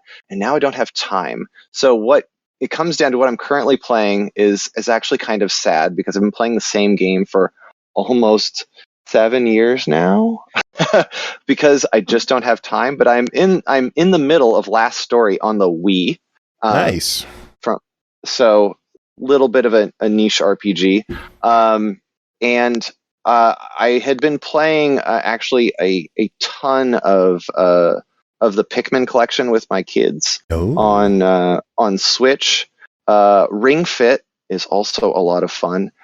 Those are a handful of the games that I've been playing. Shmups, not so much. Not necessarily a genre I play a ton of. Perfectly acceptable. So. What about you, Jason? Yeah, I don't either. The thing with me is that I'm just terrible at every single game. And so Me too. the last game that I played was Here Comes Nico, which is like a 3D collectathon kind of thing. And I just loved how in that game, they do not care about challenge at all. They're just like, we're going to make this super easy game where you just explore and have fun. And I was like, yes, I'm going to do that. And I did. Hey, last weekend sometimes you need games like that. I love them. I was going to say just the other week we played, what is it? Pico Park. Loved it. Pico Park is fantastic. I don't know if you guys have seen that, played that. Little I'm indie not familiar game. with that one, no. It's on PC. I don't know what else it's on. I know it's on Switch, but yeah, it's like Pokemon Snap, but like little like ghosts and creatures and stuff like that. You've sold me. No, Pico Park. That was what you were playing, the Nico one. Oh, I'm thinking of something else. Yeah. Yeah, Pico Park is a little platformer with up to 8 players, and you play a cooperative 8-player platformer poorly. And you have these just different little mechanics and stuff. It's like $5 on I think on PC, Switch. I don't know what else it's on, but oh man, so fun. Great, like a great type of game to stream, especially like the more people you have because you've got 8 people playing a platformer and like screwing up. It's hilarious. So I was thinking of Penco Park, which is the Pokemon Snap one. Oh, man. Well, Ryan, Jason, it was awesome having you two on the show. We do have to wrap this up. We have more show we got to take care of. It was an absolute pleasure having the two of you on chatting with us for as long as you did. Thank you so much for joining us. It was incredibly generous of you to spend so much time with us, and we loved having you on. Come back again sometime. When you have another game to talk about, just hit us up. Let us know. We would love to have you back on. Sounds great. Thank you guys for having us. I appreciate it. Thanks for letting me just ramble about game design and Kaichu for an hour. Yeah, Absolutely. This was awesome. I haven't done many of these yet, but this has absolutely been my favorite one of these interviews. Thank you so much. Oh, well, thank you. Do you have any parting words? Where can people keep up to date with you and what you're doing? I was going to give Jason a moment. Our Twitter is really where we're only really active. It's just on Twitter. And you can check out our website, Squiddershins.com. Has our handful of games. Not every game. There's a few extras on itch. But that's where you can check out some of the stuff we've done. And then Twitter is for updates. Anything else, Jason? If you liked the game and you played it on Steam, please give us a review because it helps so much. Yes, that's true. We would definitely appreciate reviews on Steam. Just helps get it out there. Cool. Well, thank you again for joining us. We're going to let you two get going. Any final words before we let you go? No, we're good. Thank you guys so much. Very much appreciate the show, and I'm very, just very heartwarming. I'm glad that you guys found aspects of the game that resonated with you, and that it feels like you got what we were putting out there. So it's very nice to know. Well, It was an thank you for unexpected making such a privilege. great game. Yeah. Yeah. Thank you. All right, have Yeah, yourselves a thank you. good night, guys. All right. Good night. Hi guys. Night. All right, yeah, we got to carry on. Brooke, did you want to do your reviews tonight, or do you want to save them? Thanks for offering. That's really nice of you. I'll go ahead and knock him out. I'm going to try to talk real quick, though, and get him done. Do you mind if I start with Tower Princess before Idol Manager? Sure, that's fine. Let me shuffle things around. right. We are going to... What, Jacob? I was going to say I'm going to bounce for a couple minutes, but I'll be right back. All right. Okay, bye. All right, cool. I'll talk for at least 5 minutes, buddy. Thanks. I got you. All right, we're going to take care of Brooke's 2 reviews, and then we will get to the news, because we have way too much news we got to go through, and Brooke, you don't have that much time. First game we're going to talk about tonight is Tower Princess, developed by AweKteaM, I think. Published by HypeTrain Digital, released September 8th on Switch, PS4, and PC for $19.99. A charming 3D roguelite platformer about a normal day in the life of a knight. Sharpen the spear and make the dragon run in fear. Oh, and also try to manage a date with princesses and princes you rescue. Brooke, what is going on in Tower Princess? It's a neat little game. This is a goofy little 3D platformer roguelite with some decent graphics, decent 3D platformer graphics. Feels like a kind of like a Nintendo-y charm type game with really bright colors, lots of cobalts and shit and funny hats, lots of running around and jumping around like an idiot. I always like that. That's always fun. I tend to enjoy 3D platformers. So this has got a really cartoony comic book vibe when it comes to gameplay and sound design and stuff. Very like wham, pow. Lots of little effects to kind of immerse you in the battle and your environment. Third person, you can control the view as well as you go. So pretty standard for this type of game. This game starts out strong. It's got a lot of theme and heart. I'm going to give it that for sure. You meet a princess and she teaches you all about the power of love. She looks a little weird, kind of like a little dragon in a princess hat, but she assures you she's definitely not just a kobold in a hat and dress. She's a real princess, and she can't wait to get rescued by you, live with you forever, and get married. She's so happy. And now she's going to share with you her special power of true love. So this is actually her introducing one of the main mechanics of the game. You get to drag around cartoony princes and princesses. You can only drag around one at any given time, but they become sort of like a little party member to you as you fight different enemies that you can lock onto. And do melee attacks and stuff too, and roll to dodge. And they can do special little elemental ranged attacks as your little one-person party member to help you get through your battles. From here on out, you meet more funny, quirky NPCs, learn how to upgrade your equipment, take on some pretty decently challenging bosses at the end of each stage. Some of those are really hard. At the end of each stage, or Princess Tower, or whatever you want to call it. From here on out, the game does keep up the cute little jokes and environment, but it turns into a bit of a grind. It's frankly super repetitive and monotonous. The environments in the game don't really change that much while the game goes on, although the game does remain fun to look at for me.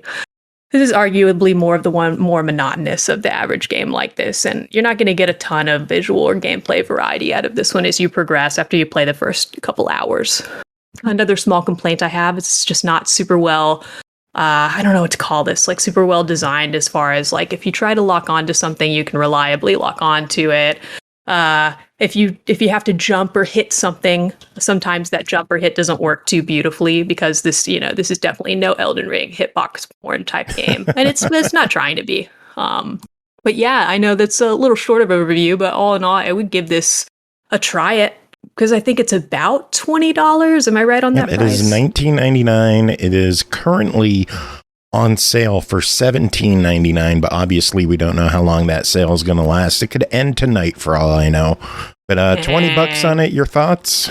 I think it's a try it. I wouldn't call it a buy it cold out the gate, but I definitely don't think it's a deny it. I had a really good time for the first few hours of this game, but I haven't played a ton of action roguelites like this. This is a game I had a good time playing because I wasn't really comparing it to its peers. I would love to, get this game for my kid to play if I had a kid, even if that kid was a teen or older teen. It's not a little kid game, but as an adult who's played shitloads of games and lots of really legendary platformers, when it comes to the 3D platformer part of this and the action-y part of this. I'm not exactly chomping at the bit to play this one more, but I think it does what it sets out to do. And it looks and sounds and plays pretty decent for what it is, and it's cute. So if you really like games like this, the roguelite action 3D platformer type vibe with this colorful adventure feel, if you like games like this or you think you would, if you watch a gameplay trailer or a let's play of this game for a few minutes and it looks fun to you, you're probably going to enjoy it. But if you really love games like this already and you have a ton of experience with them and you're going to judge it against its peers, sorry, that's my alarm to take my medication. We'll do that later. You're going to judge it against its peers. You may not enjoy this one as much. You might regret buying it a little bit if you were expecting that something that's going to really break the mold. It's not going to do that. But I think it's a really fun little game. So if you want a colorful, fun, goofy little time, and you don't mind a bit of repetition and grind, and not like going to outer space or the moon by the end of it, I think this could be you. Solid try, especially for the $17.99 price. Cool. I love that our show has taken so long. You have missed your medication. It's okay. It's only going to be a few more minutes, and like. That's for you. Because I don't want to. It's so I don't forget to take it at some point tonight. I forgot to take mine, so that's a good reminder for me too. We're gonna keep each other honest. I'm gonna check in on you later and be like, "You take your meds, dude." I'll do it right now. I ain't got shit else to do on this podcast. Next game to talk about. Actually, thank both of you because I forgot to take my meds too because I didn't eat today. Ooh, nice. See, we're going to be like in an old folks home, giving each other our medication and just like patting each other in the back. And Jacob's going to be there too, and you're still going to be calling him. No, he'll be late. It's going to be sweet. He'll be late. One more game for you to talk about is Idle Manager, developed by GlitchPitch, published by PLAYISM, released August 25th on Switch, PS4, PS5 for $24.99. You take on the role of a manager at a small but growing talent agency. As you cultivate and train the newest generation of young pop stars, you'll have to decide who to hire and who to fire, who gets promoted and who gets reprimanded. The personal lives of these young celebrities are part of your business, and the life of a pop star isn't always sunshines and rainbows. Brooke, what is going on in Idle Manager? Okay, so I love this game, and I actually didn't realize I'd be reviewing it on a show that Aki was on because I just didn't do the basic math there. And I'm really glad Aki's here, and I hope Aki plays this game. This game was nuts, and I loved it. Joe, this is another one I took from you because I was like, this looks novel and crazy as shit. I was really intrigued by it. I was curious if it would be a problematic train wreck. So I knew that I wanted this one either way. But I didn't expect to genuinely enjoy playing it this much if it wasn't just like an anime train wreck. And it's not. That being said, this game's a tiny bit problematic in some anime ways, but it's very self-aware of that as a game. Very upfront about that. So it's a tiny bit problematic in a really fun way that, to say the least, otome and visual novel and dating game fans from Japan will be right at home with. So now this isn't an otome game, even though you're literally managing little otomes. That's Japanese for young maiden, by the way. But it does have an awesome story mode with lots of visual novel scenes and visual novel elements players of that genre all know and love. I knew it was going to have this. I didn't know it was going to have that much, so I was really delighted by this. The game opens up. If you choose story mode, you not only get to choose your gender, you choose your rival's gender. If you played Arcade Spirits: The New Challengers, a game we reviewed on the show a few months ago, and you're wondering if you're choosing your rival's gender for that reason, no spoilers, but yeah, you are. You can choose your first and last name, and the name of the idol group you'd like to one day create and have. I, of course, chose for the name of my idol group, Idolish7, and all I can say about that is, if you know, you know. Now, as the game starts out, it opens up on you. You're a prospective idol manager. You don't have anything. You don't have an agency. You don't have any idols. You don't even have employees or a building to put them in yet. That's why you're here. You're at this creepy, empty building, hoping to rent some space from its shady owner, who's giving you way too good of a deal for some reason. But before the owner shows up, and all the lights are still out in the building for some reason, even the room you're in, a mysterious person arrives to warn you about doing business with the people you come here to meet. They're also mysteriously the same gender of whatever gender you selected your rival to be. Don't think too hard about that one. And they tell you that you're never going to be able to run this business squeaky clean, that this is a dirty business no matter how you try to run it, fraught with corruption and failure, especially in this building that you want here right now. So you're like, who are you anyway? You ask this mysterious figure, And they go, oh, just a fellow citizen giving out some free advice. No big deal. They wish you luck, and they seem to just disappear as mysteriously as they came. Well, things have gotten a little complicated, but you don't have any other options. So you meet the owner of the building. He actually seems great. You strike up a deal, and you get to work. And you're building, and you get to build your very first office in the new building for your very first employee, you. From here on out, you'll be doing some classic resource and time management stuff. It's a lot like other simulation. It's a lot like other simulation empire building games.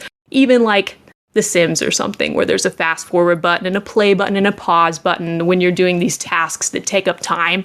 If it's either taking too much time, you can speed it up. If it's taking too little time and you need to stop and organize before you choose your next actions and sort of do your worker placement thing, you can do that. And that's really well done in this game. It just works really well. So you build your first office. You got almost like a tiny tower game thing going on here, although it's certainly way more involved and deep than any phone app like that I've ever played, where you build different types of rooms and hire different types of employees in those rooms and do stuff with those employees to make you money or give you research points for new things you can do. You can build a dance choreography studio, a mixing studio for recording, researchers to research new trends in song lyrics for you. I only wrote lonely songs about eating food, by the way, so that worked out for me. Life imitates art. I was really happy for you. So good. I can't wait until you can play this game on something. I'm just like dying for you to play this, Aki. Too bad it's only on Switch, PS4, and PS5. And we need to like do a fundraiser and get you a Switch Lite, dude. This is we got to get Aki a Switch, and we got to get you an Xbox. And we got to get you a new office chair. Yeah.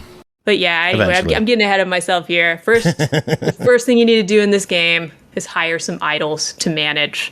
Well, sort of. Now that you have an office, you can host your first audition. This can be local, regional, national, but each audition's a different price bracket. Once you've finished hosting the audition, you can pick out which idols you want to hire for your group. This part almost works like a gacha game or opening a pack of cards online. As you reveal each potential idol you've unlocked, they all have stats, and you might get a rare, shiny idol who has stats of like 90-ish out of 100. They have a bunch of different stats. Humor, cuteness, prettiness, which is different from cuteness, I guess, their vocal ability. All the idols look so different. They're all anime models with lots of different random features and clothes that they can get mixed together to give you sort of like this organic random feel. I played this for hours and I never saw the same idol. I rarely even saw the same outfit. Everything looked totally different and they looked really tame for anime stuff. None of the idols look fan servicey at all. If you look at the image for this game, which I'm sure Joe's linked in the Twitch chat, but I'm not looking, none of the idols look fan servicey at all, and it's like that in the game too. It really cements the idea that even though this is a game about managing cute teen ladies, this game is truly marketed to both men and women. And that's a lot bigger of a deal for these games in Japan than it is over here. So that is notable. I found this to be really refreshing. I found all the idols to be simply adorable. That being said, remember how earlier I hinted that this game is kind of problematic in some fun anime ways. And that's why I'm glad Aki's here. Let's delve into that. I never saw a model under age 22, which is fine. Most models were 17 to 18. A lot of them were 16. That's kind of young. But the models can go as young as 12, and that's only really unfortunate because there are tons of different ways you can train your models and promote them and get them to do stuff. And one of those ways is with a sexy video shoot. You can select the 12-year-old. And I'm not demonizing this game, but I did have to throw this in there, especially when I saw Aki in here. You can select the 12-year-old for the sexy photo shoot. You'll never see those photos yourself. They're not going to be like created. This is just one of a million options you can do to train and promote them. But those photos exist forever somewhere deep in the recesses of the internet in a video game world that definitely doesn't exist. It's a little weird. That hurts my soul. Well, once that happened, I was like, oh no, does this game not account for the fact that there are characters, NPCs, who's still characters that are 12 to 16?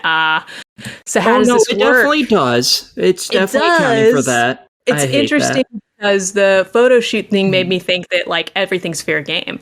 But I noticed before I started doing photo shoots that another way that I could manage the idols through this game is by talking to them. There's a lot of social sim stuff going on in this game. It's all pretty fun. One of the options for talking with the models, and there's lots of different options, is flirting. And I was surprised and relieved after the sexy photo shoot that I could flirt with the older girls, but I can't flirt with the 12-year-old. That's good. And I was just like, thank God, like my heart's beating out of my chest, like, and funny, but also like what's going on here. So there is some like accounting for it. I wonder if that part came up in playtesting, but the other part didn't. It but, definitely did. While It definitely did.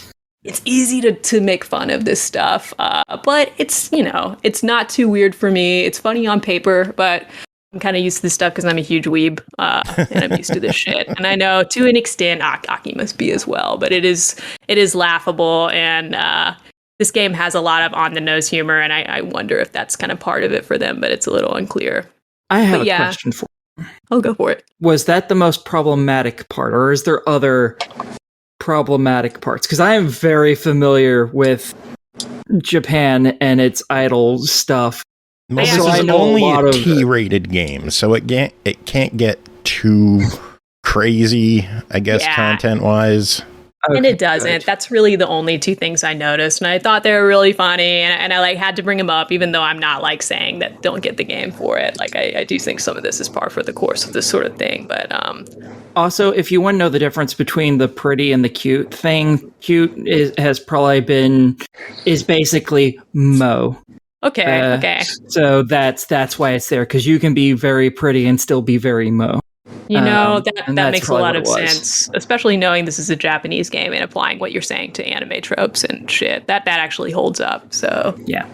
that works. But yeah, talking about other features, sound-wise, this game rules. Love the music and sound design a lot. Art design is simple, but so good. The pixel art for this tiny tower research management parts is just fantastic. And the 2D graphics for the visual novel parts are really decent too. Accessibility-wise, almost done here, wrapping it up. The game's got 3 difficulties. Easy, normal, and unfair.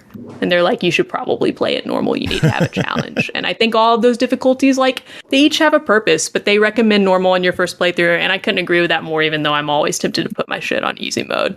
All in all, I really enjoyed this game. And unlike the racing simulator that we reviewed last week, Land Story, I think this game is really well conceived, really well executed, looks and feels great to play, very well ported to Switch, and I think it's just a really good game. I think people who like racing simulators or the sort of resource management, worker placement, timed game would enjoy this too. I think it scratches those resource management itches, but it also has a lot of fresh new stuff to enjoy, and all in all is pretty unique.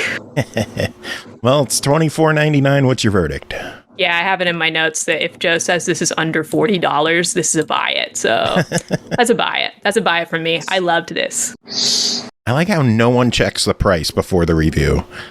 I started, I used to be so good about my notes, and you know that. And now I kind of I'm allowing myself to be lazy because I kind of like to throw it back to you too and be like, how much is this again, Joe? Oh, cool. I don't know. I'm still cutting my teeth on that.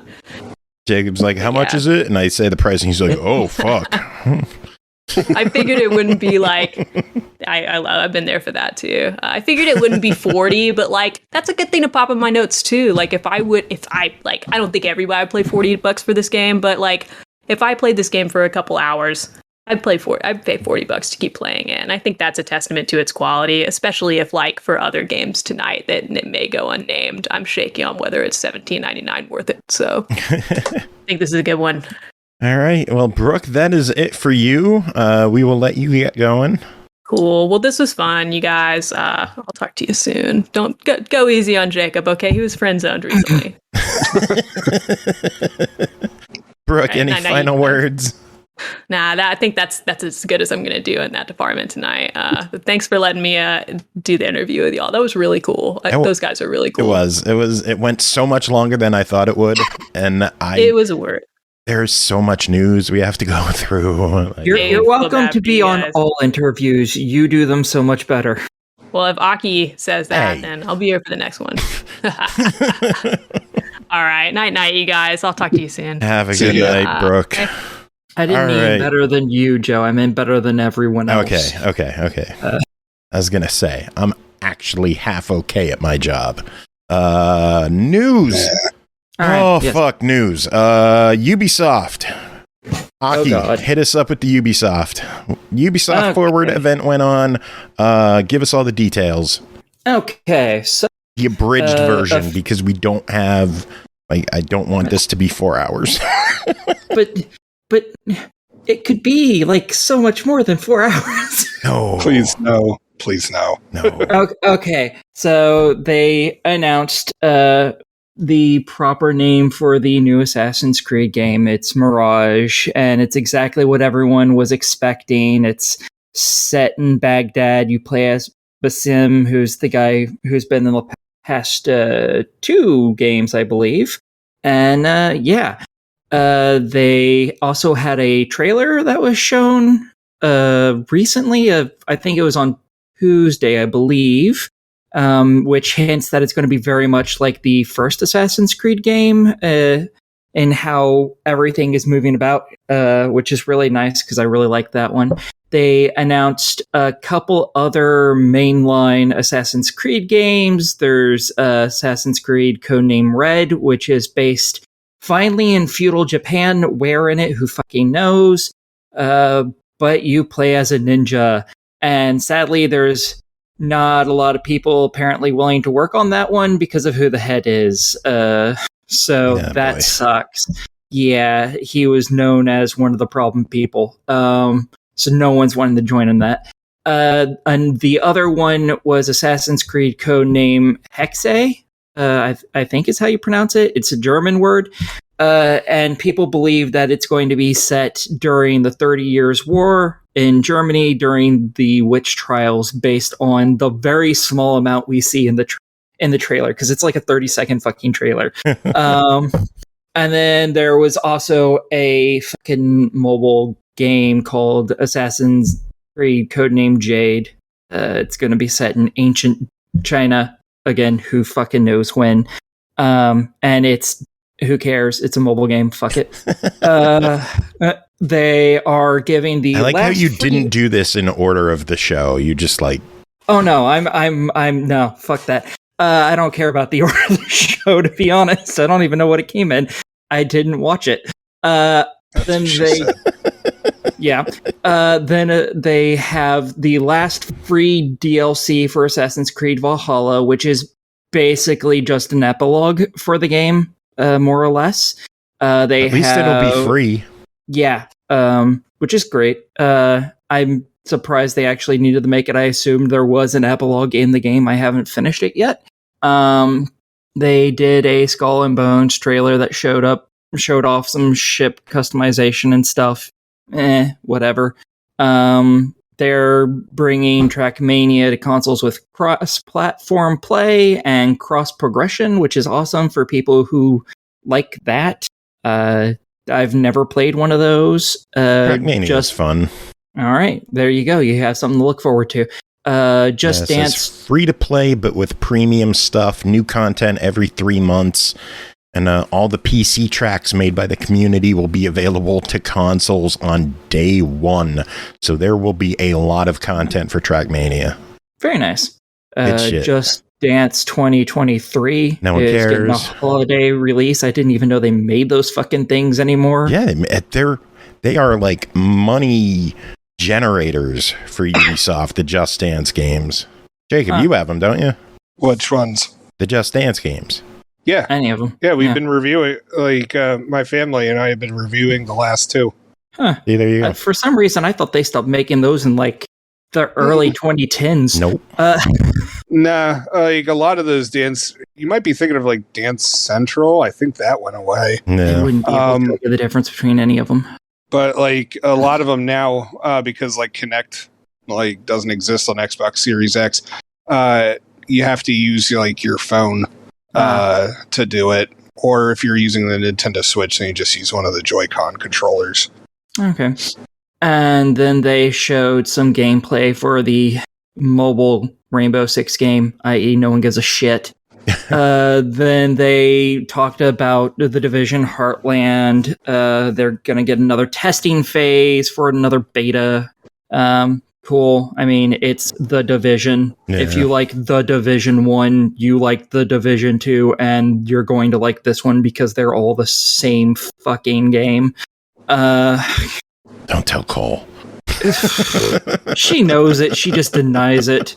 What else?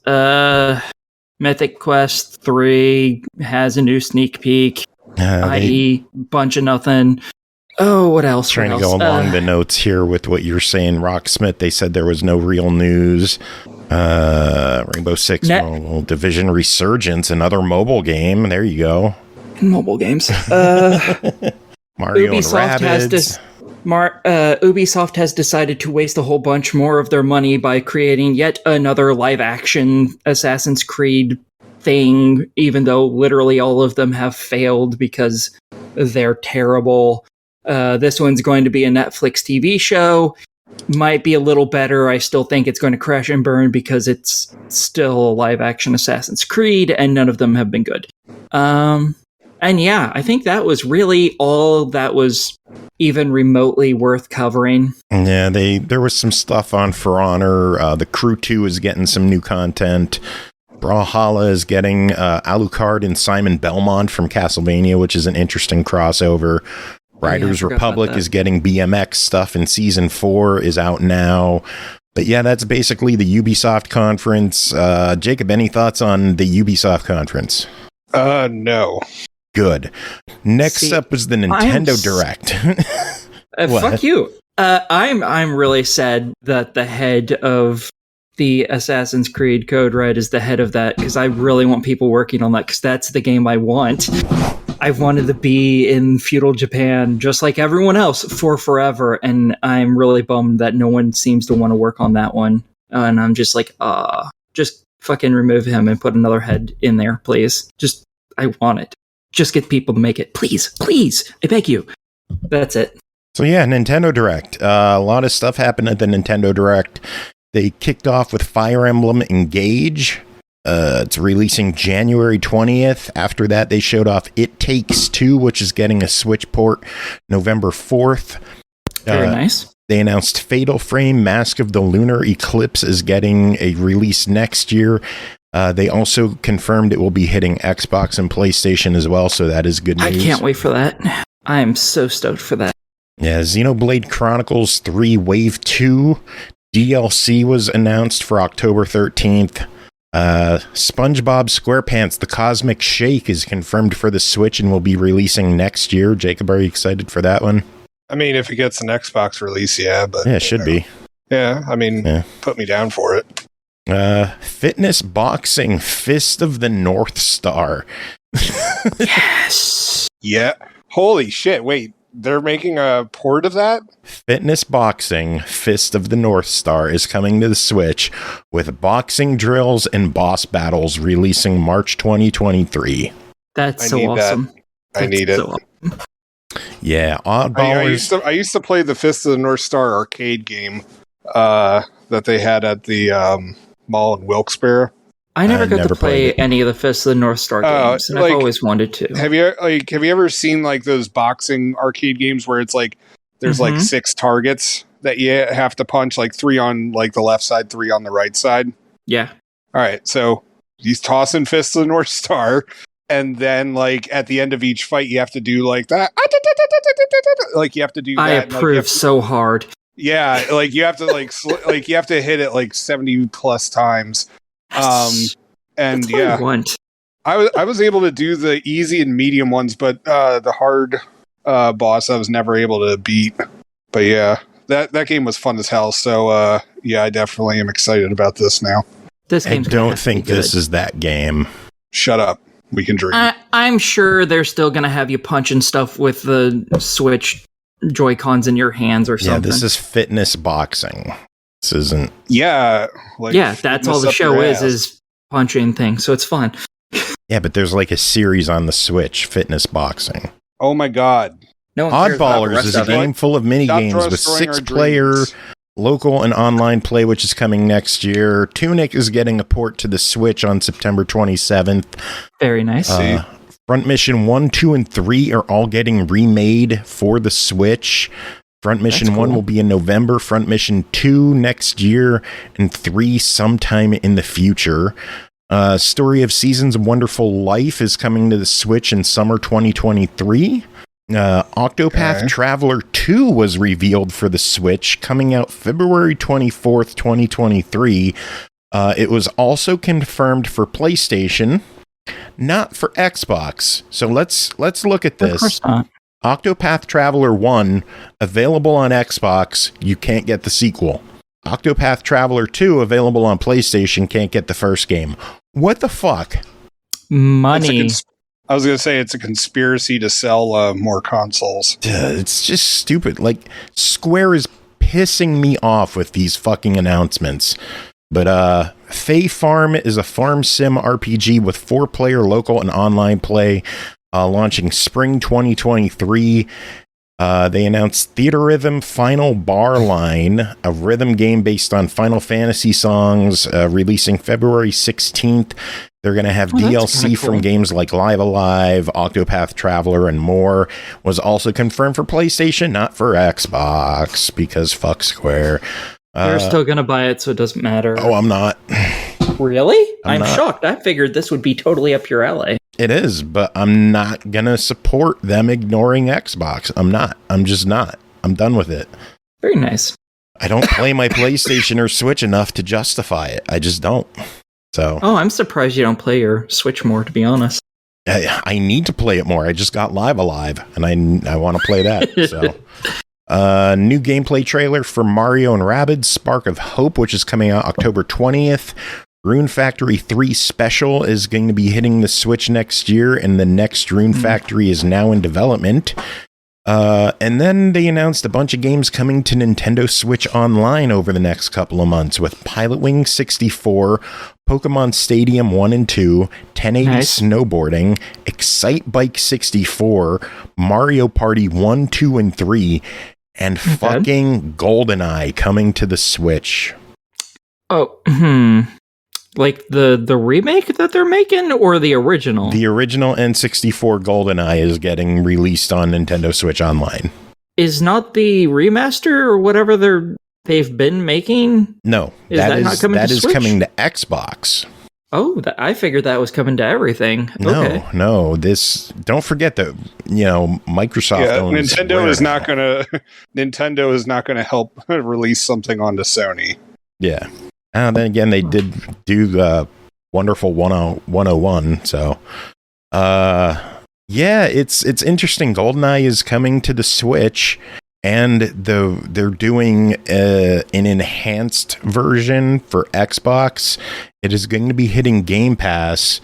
Everyone is pissed off because they're like, online play is exclusive to the Switch.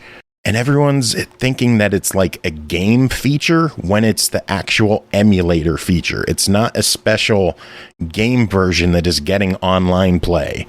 It is the Nintendo Switch emulator that has online play getting the basic ass N64 game. Nice. Yeah. So, Various Daylife was revealed for the Switch, releasing today. I think that's another farming villager life sim thing. Factorio getting ported to the Switch in October 28th. Ib is coming to the Switch in spring 2023. And then they showed off some new content for Mario Strikers Battle League with Pauline and Diddy Kong coming. Cool. Atelier Ryza 3 is going to be hitting the Switch February 24th. And then they showed off some of the maps for Mario Kart 8 Deluxe Wave 3 DLC, which is coming out this holiday. Nintendo Switch Sports is getting golf and is releasing this holiday with 21 holes from the Wii Sports series. Oh, let's see. Mario Movie and Super Nintendo World are getting their finishing touches, so those should be ready to go soon. Pikmin Bloom was shown off. That's a smartphone game. Pikmin 4 was finally revealed, and it's releasing next year. So that's cool. Pikmin back. Nice. Just Dance 2023 was shown off with online multiplayer, releasing November 22nd. Harvestella was shown off for the Switch with a demo available now. Full game coming November 4th. Bayonetta 3 coming October 28th. Jacob, great. I know you're excited for that one. Yeah, I mean, I'm going to be picking that up for Jess for Christmas. Yeah, I don't think we'll get it, so I'm just warning you now. Very unlikely. Oh, no, I'm figuring that we won't. But, yeah. You know. Rain Code was shown off for the Switch, showing off some crime cases, launching first on the Switch in the spring. Resident Evil Village Cloud version is coming to the Switch October 28th. with a demo available now. Other Resident Evil games, 7, 2 Remake, and 3 Remake, will be available later this year via the cloud. That's nice, providing the cloud works for you. Yeah, as long as you get good, Yeah, from internet. What I understand, its cloud capabilities are not particularly amazing. Yeah. Sifu is getting ported to the Switch November 8th. I'm waiting for that to come to Xbox. I don't know what's going on with that one. I'm really hoping it comes to Xbox because I've been looking. I want that game so bad. Me too. It looks really good. I keep seeing the collector edition up at GameStop in Hazleton, and I'm like, every time I see it, I'm like, do I want to get it? It's only like $40. Maybe. Yes. Because the Xbox version probably isn't going to get one. I mean, true. Half the time it doesn't at this after something's already been out. Yeah. But I'm more for that because of all the accessibility features they've added into the game. I'm like, I can play that. I can beat this game. I want to play this so bad because it looks so cool. Something I want to play is Crisis Core Final Fantasy VII Reunion. The remaster is going to be hitting the Switch December 13th along with all the other platforms. Some confusing news. Radiant Silvergun was released to the Switch and then pulled the next day. I don't even know what that is. It's a shmup. I wonder what was included in it that shouldn't have been included. I don't know what's going on with that one. It released and then I just heard it was pulled the next day, so I'm not sure what's going on. Was it released early? No, it was supposed to release that day. So it released and then they pulled it. And it's called Radiant Gun? Silvergun. Radiant Silvergun. Radiant Silvergun. I'll see if I can figure it out. Platinum Gun. Not Gold Gun. Not Bronze Gun. We already talked about gold. I'll see if I can figure it out while you're doing more news. Endless Dungeon is a top-down roguelike game featuring 3-player co-op hitting the Switch next year. Next bit of news I was excited about. Tales of Symphonia Remastered is coming to the Switch in early 2023. It was confirmed to also be hitting Xbox and PlayStation, so that is good. They showed off a highlight reel of a bunch of games coming later this year, including Life is Strange, Arcadia Bay Collection, Romancing Saga Remastered, Disney Speedstorm, Fall Guys Season 2, which is going on right now, and Lego Brick Tales. Yeah. Kirby's Return to Dreamland Deluxe is coming to the Switch February 24th. So more Kirby is coming. And then they wrapped it up with The Legend of Zelda Tears of the Kingdom will be coming May 12th. Sequel to Breath of the Wild. So I'll have to play the first one.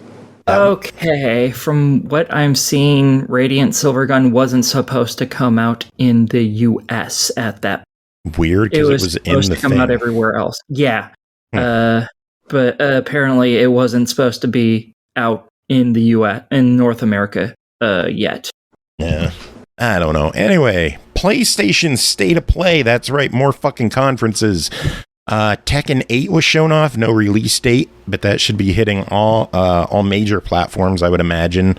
Not sure if it's going to Switch or not, but Star Wars Tales from the Galaxy's Edge Enhanced Edition was shown off for the PSVR 2 coming in 2023. Demio was a board game that you can view in first person for the PSVR 2. No release date has been set yet. Like a Dragon Ishin is being rebuilt from the ground up and coming outside of Japan in February 2023. It will be hitting Xbox as well. And yes, that is Like a Dragon. It is not Yakuza anymore. It is Like a Dragon. That is the series name from now on. Well, that kind of hurts my soul. Why? Yeah. Because I really like the original name. To be fair, the original name translated is Like a Dragon. Yeah, but I like the untranslated.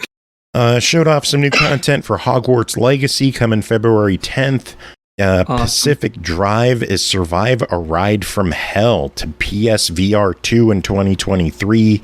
They showed off a little bit of the PlayStation Rewards, which is their little digital collectibles that I have zero interest in. Yeah. Sin Duality appears to have some crafting and third-person mech fighting coming in 2023. I haven't heard anything about that. I saw the trailer for that. That looks kind of interesting, and it's coming to Xbox too. Is it? Yeah. Nice. Something that is not coming to Xbox is Project Eve now, which is now titled Stellar Blade. Sony picked up the publishing rights for the game, and they have scrapped the other versions of the game. Funny how Xbox can buy a company and they'll keep the other versions. Sony buys publishing rights and scraps the other versions. Well, Sony's a bunch of cocksuckers, so... Yeah, we'll get to more of that in a minute. Rise of the Ronin from Team Ninja is coming in 2024. It sounds like a Gilson B. Pontus game, Rise of the Ronin. Yeah. And then I hadn't heard of this one. They wrapped it up with some more footage from God of War Ragnarok and showed off a limited edition DualSense controller, which looks dope as fuck, and I kind of want it. Of course you do. Yeah. Xbox conference, they did something too. I'll just go through the main headlines of this. Deathloop was announced for the Series X and S coming September 20th. Give me it. And it's going to be on Game Pass. We need to try and get that. I want it. I want it bad. It's out next week. So available now on Game Pass, Assassin's Creed Odyssey. Nice. Fuga Melodies of Steel. Don't know that game. You should check it out. Danganronpa Volume 3 Killing Harmony launch right to Game Pass. Yeah. And then this one got me. Ni no Kuni Wrath of the White Witch Remastered is available right now on Game Pass. Surprise, motherfuckers. Ni no Kuni's on Xbox. Sequel's coming next year. Very nice. Yeah. Very nice. I'm excited. Also coming to Game Pass next year, we are going to be getting BlazBlue Cross Tag Battle Special Edition and Guilty Gear Strive, both coming to Game Pass. I honestly thought BlazBlue was already on Xbox. There is a BlazBlue on Xbox, but this is a new one. That only released on, I think, Switch and PlayStation. Now it's coming to Xbox. Very nice. Fighting fans will be very happy. Yep. Because that's apparently one of the good ones. They also showed off a new trailer for Persona 5 Royal. There is a special edition on the Atlas store that I fucking want to get. Aki, have you seen it? No, I'm looking now. Oh, it is so nice. I want it so much, and hopefully it stays in stock for another couple hours. Let's see, what other news from Tokyo Game Show? BlazBlue, Pow World is coming to Xbox, a multiplayer open world survival crafting game. This is an interesting one. Harness the power of the stars in Dyson Sphere program. Yes, collect resources, plan and design production lines, and develop your interstellar factory from a small space workshop to a galaxy-wide industrial empire in Dyson Sphere program, coming October 13th to PC Game Pass. Ah, damn it. I was hoping it was going to come to Xbox. Fucking vacuum game. Naraka Blade Point is getting new content coming, and an Xbox One version will be releasing December 22nd. Okay. And then what is it? Wo Long Fallen Dynasty showed off more footage of that, coming to Game Pass day one in early 2023. And last bit is that Forza Horizon is celebrating its 10th anniversary, and they're going to be doing some new content, I think, based around the history of the series, which could be interesting. Yeah. Let's see, some other little bits of news. Head of 343 Industries, Bonnie Ross, has left the company to attend to a family medical issue. Apparently, she was planning on stepping down in November, and this accelerated the process. People in True Achievements are not nice about that. No one's nice about it. Uncharted Legacy of Thieves collection is going to hit PC October 19th. Cool. Let's see. Electronic Arts and Koei Tecmo are working together on, quote, the next great hunting game. They clarified it as monster hunting and not like hunting. When I first saw the press release, I was like fucking deer hunting? Koei Tecmo and EA gonna do a deer hunting game? No, monster hunting. Yeah, I'm curious as to that. I look forward to seeing what comes of it. Yeah, it's interesting to say the least. It's a unique combination of teams working together. But Babylon's Fall, do you remember that game? Yes. Didn't that just go free on Xbox recently? Babylon's Fall is it's PS4, PlayStation. PS5. And it's shutting down February 27th. It didn't even make it a year. Oh, it will have lived for 1 year and 5 days when it shuts down. And Yes. they still want to make more of these live service fucking garbage games. All of you, every developer out there, fucking quit it. No one likes them. Yeah. Only 1 or 2 exist that are any good. All the rest of them fail. It's a waste of money. It's a waste of our time. Fucking quit it. Make a good single player game, you jackasses. Yeah. Last bit of news I have is that Sony boss Jim Ryan came out against Microsoft's acquisition of Activision because Xbox only guaranteed 3 Call of Duty games after their current deal expires, after I believe 2 or 3 more. So that's like 5 to 6 games, and Sony is bitchy.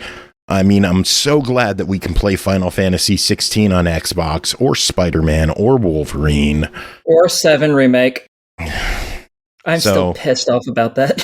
So Sony gets to completely shut Microsoft out of how many Final Fantasy and Square Enix games. And all the other indie devs that it's come out that they specifically pay them to not bring games. Not for just exclusivity with them. It's to specifically not go to Xbox. Yeah, it's stupid. Sony. But, you know, they get praise for everything they do. So yippee. Any news on your end, either one of you? I was just going to add to that. Microsoft has already said it doesn't make business sense for us to not release Call of Duty onto PlayStation. Yeah. And they're also really sure that the deal is going to go through because no one's brought up any real actual objections. Sony's bullshit is stupid. Yeah. There was also one of the head chairmen of FromSoft got arrested recently. I saw Timber talking about bribery. That on the Discord. Yeah. There's not a lot of news on that yet, so we don't know really what exactly is going on with that, because he may have been, arrested, fined, released. Yeah. We don't know yet, but apparently he was arrested. So yeah, that's... Whew. Maybe we'll hear more on that next week. But anything else? No, I think that's it on my reviews. Yeah. Now that I'm losing my voice, reviews. Jacob, you ready? Yeah, I guess. God, I'm tired. I think we should take a small break so you can go get some water so you don't completely lose your voice, and then... Me, I'm good. You sure? Yeah. Okay. Let's do this. Before we get to reviews, we have a little bit of late breaking news. Did you guys hear Suikoden is coming back? I did. Yeah, I also now know how to pronounce that game. Well, that's just how I've pronounced it, Suikoden. Oh shit! So it might be wrong. I'm pretty sure that's correct. That's the only way I've ever heard anyone pronounce that game. Okay, I don't know what the hell that game Joe is. Wrong. Oh, no. I think for once, I'm pretty sure he's right. Good stuff. And then Nintendo, they added 3 more Sega games to their online service with Elysia Dragoon, Beyond Oasis, and Earthworm Jim. Oh, Earthworm Jim is the only one that I recognize. Me too. Beyond Oasis is a solid addition. But yes, just a little bit of late breaking news before we get to reviews. Review time, we are going to get to these. Brooke did hers earlier. Aki, you're going next, and Jacob, I guess you're going last. So what do you think of that? Okay, but before we begin, I have a joke for you. Okay. Did you hear about the guy who committed murders by running people over with a train? No. He had a locomotive. Dropping bits! Dropping bits indeed. Thank you, Stag, for the perfect timing on that. First game to talk about tonight is White Day, a Labyrinth named school developed by SONNORI Corporation, published by PQube, released September 8th for Xbox Series X and S, Switch, and PS5 for $29.99. On the eve of the gift-giving holiday White Day, new high school student Lee Hee-min sneaks into a school to hide a box of candles for the girl of his dreams. But when the shutters slam shut, he finds himself trapped in the building overnight, hunted by killer janitors and haunted by the troubled souls of the dead. Aki, it looks like things went awry, huh? A little bit. Just a little itty bitty bit. Oh, what's going on in White Day? Okay. In this, it takes place, I believe, right before White Day, like the night before it. Just basically Valentine. It's basically Valentine's Day. Not so racist. Yeah, it is a real holiday, so, because I know some people, I had talked about the game, some people are like, what the hell's that? It's basically Valentine's Day. Asian countries celebrate it. So, the guy he's a brand new student at this school, and he's bringing in these chocolates for a popular girl that he thinks is really cute, and hasn't really ever talked to, because, that's what hero guys do in these. They're never, good with women. Unless it's Ezio, apparently. But so he goes to the school in the middle of the night. Why, I don't know. He could have done this, after school that day or right before school started the following day or whatever. No, he decided to go at like 9-10 o'clock at fucking night, when right before the school gets locked up. Because that's something that happens.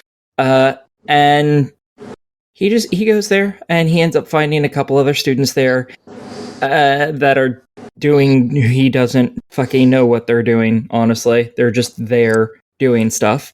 And there are another couple of cute girls, because, of course. And everything starts to go to shit immediately after that. The janitors or what have you of the place, hello kitty cat, the janitors of the place have apparently gone batshit insane, and if they find you, they will beat you to death with a baseball bat. So fun. You also find out that the school is haunted as shit. There are a ton of ghosts. Yep. And how haunted it is actually how haunted it is, and how often you're likely to come across the janitor is also based on the difficulty that you play the game in. How many difficulties? There's very easy, normal, hard, and hell. Hell is locked off until you beat hard, I believe. And I died a few times on very easy, so Jacob, are you standing next to a jet engine or something? I've got an air conditioner going in the background. I can see if I can get it on quiet. Anyway, Aki? No, I'm not near a jet engine. No, I know. I was Dropping bits! Dropping bits indeed. Thank you, Stag. Is that better? Yes. Yes. Okay. So the ghosts, some of them chase after you and you have to hide from them. Some of them you just have to avoid because they attack you immediately. Lots of them, though. Oh, go ahead. How do you hide? Usually Covering you hide by face with your hands. Kind of, actually. You can go into the various bathrooms and just jump into a stall. Nothing checks the stalls. So you can have they're courteous ghosts, at least. They don't... Yeah, basically. You're pooping, okay, we'll leave you alone. Yeah, because you go in there, they'll open the door to the bathroom and look inside, and even if there's only one stall closed and all the others are open, which indicate, obviously, we saw someone come in here, and that stall is closed, they're obviously in there.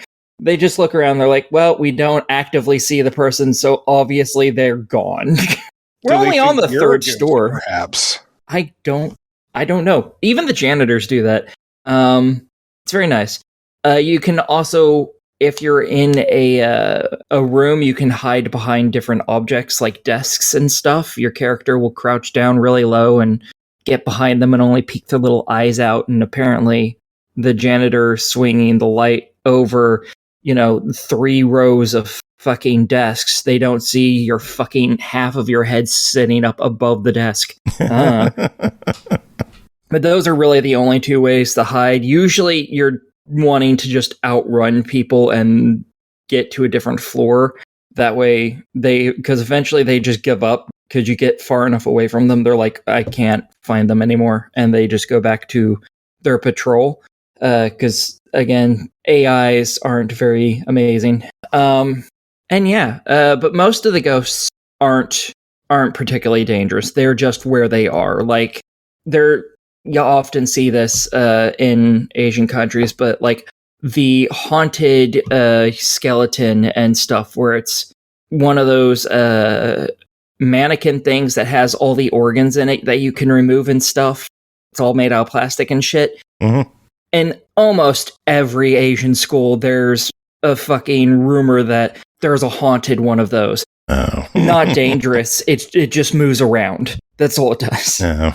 I'm looking at the screenshots for this game, and one of the first screenshots is a face coming out of a locker with like that's scary as shit. Like if I saw that in a game, I would probably shut it the fuck off and run away. Oh, I almost peed myself when I saw that the first time because I wasn't expecting it. Because throughout the game, you read little stories and stuff about the different hauntings in the school, and after you find one of those, you can come across that ghost. And I wasn't paying a lot of attention, so I was there's a bunch of lockers that you can open. Sometimes there's items in them, so I was just looking for items, and suddenly that popped out, and I about pissed myself. It was fantastic. Damn. That was the only time that happened that I did that, because every other time I was like, it's gonna pop out, and then it didn't, and I was like, okay, no, it's gonna pop out this time. And eventually it did. It's like, you motherfucker, because every time it made me jump anyways. I know I didn't play this game, but honestly, any game that makes Aki like almost lose bladder control, it sounds like a buy it to me. Yeah, there's not very many of those. So yeah, this one is very much a jump scare for lots of these. Sadly, it doesn't have a particularly scary atmosphere, which kind of shocks me, because lots of Asian horror is more suspenseful.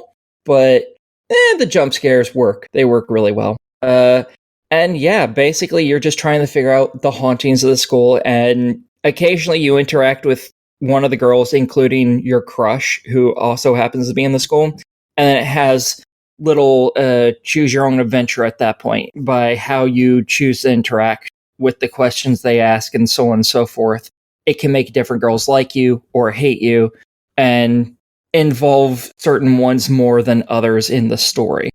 Do you get to destroy monuments? No. Oh, well, Kaichu's better, I guess. But yeah, that's really all there is to that game. Well, it's $29.99. What are your thoughts on it? I'm very for this. It is good. It tells you lots of fairly standard ghost stories that you would typically find in a school, and I really appreciate that. So I'm all for it. Cool.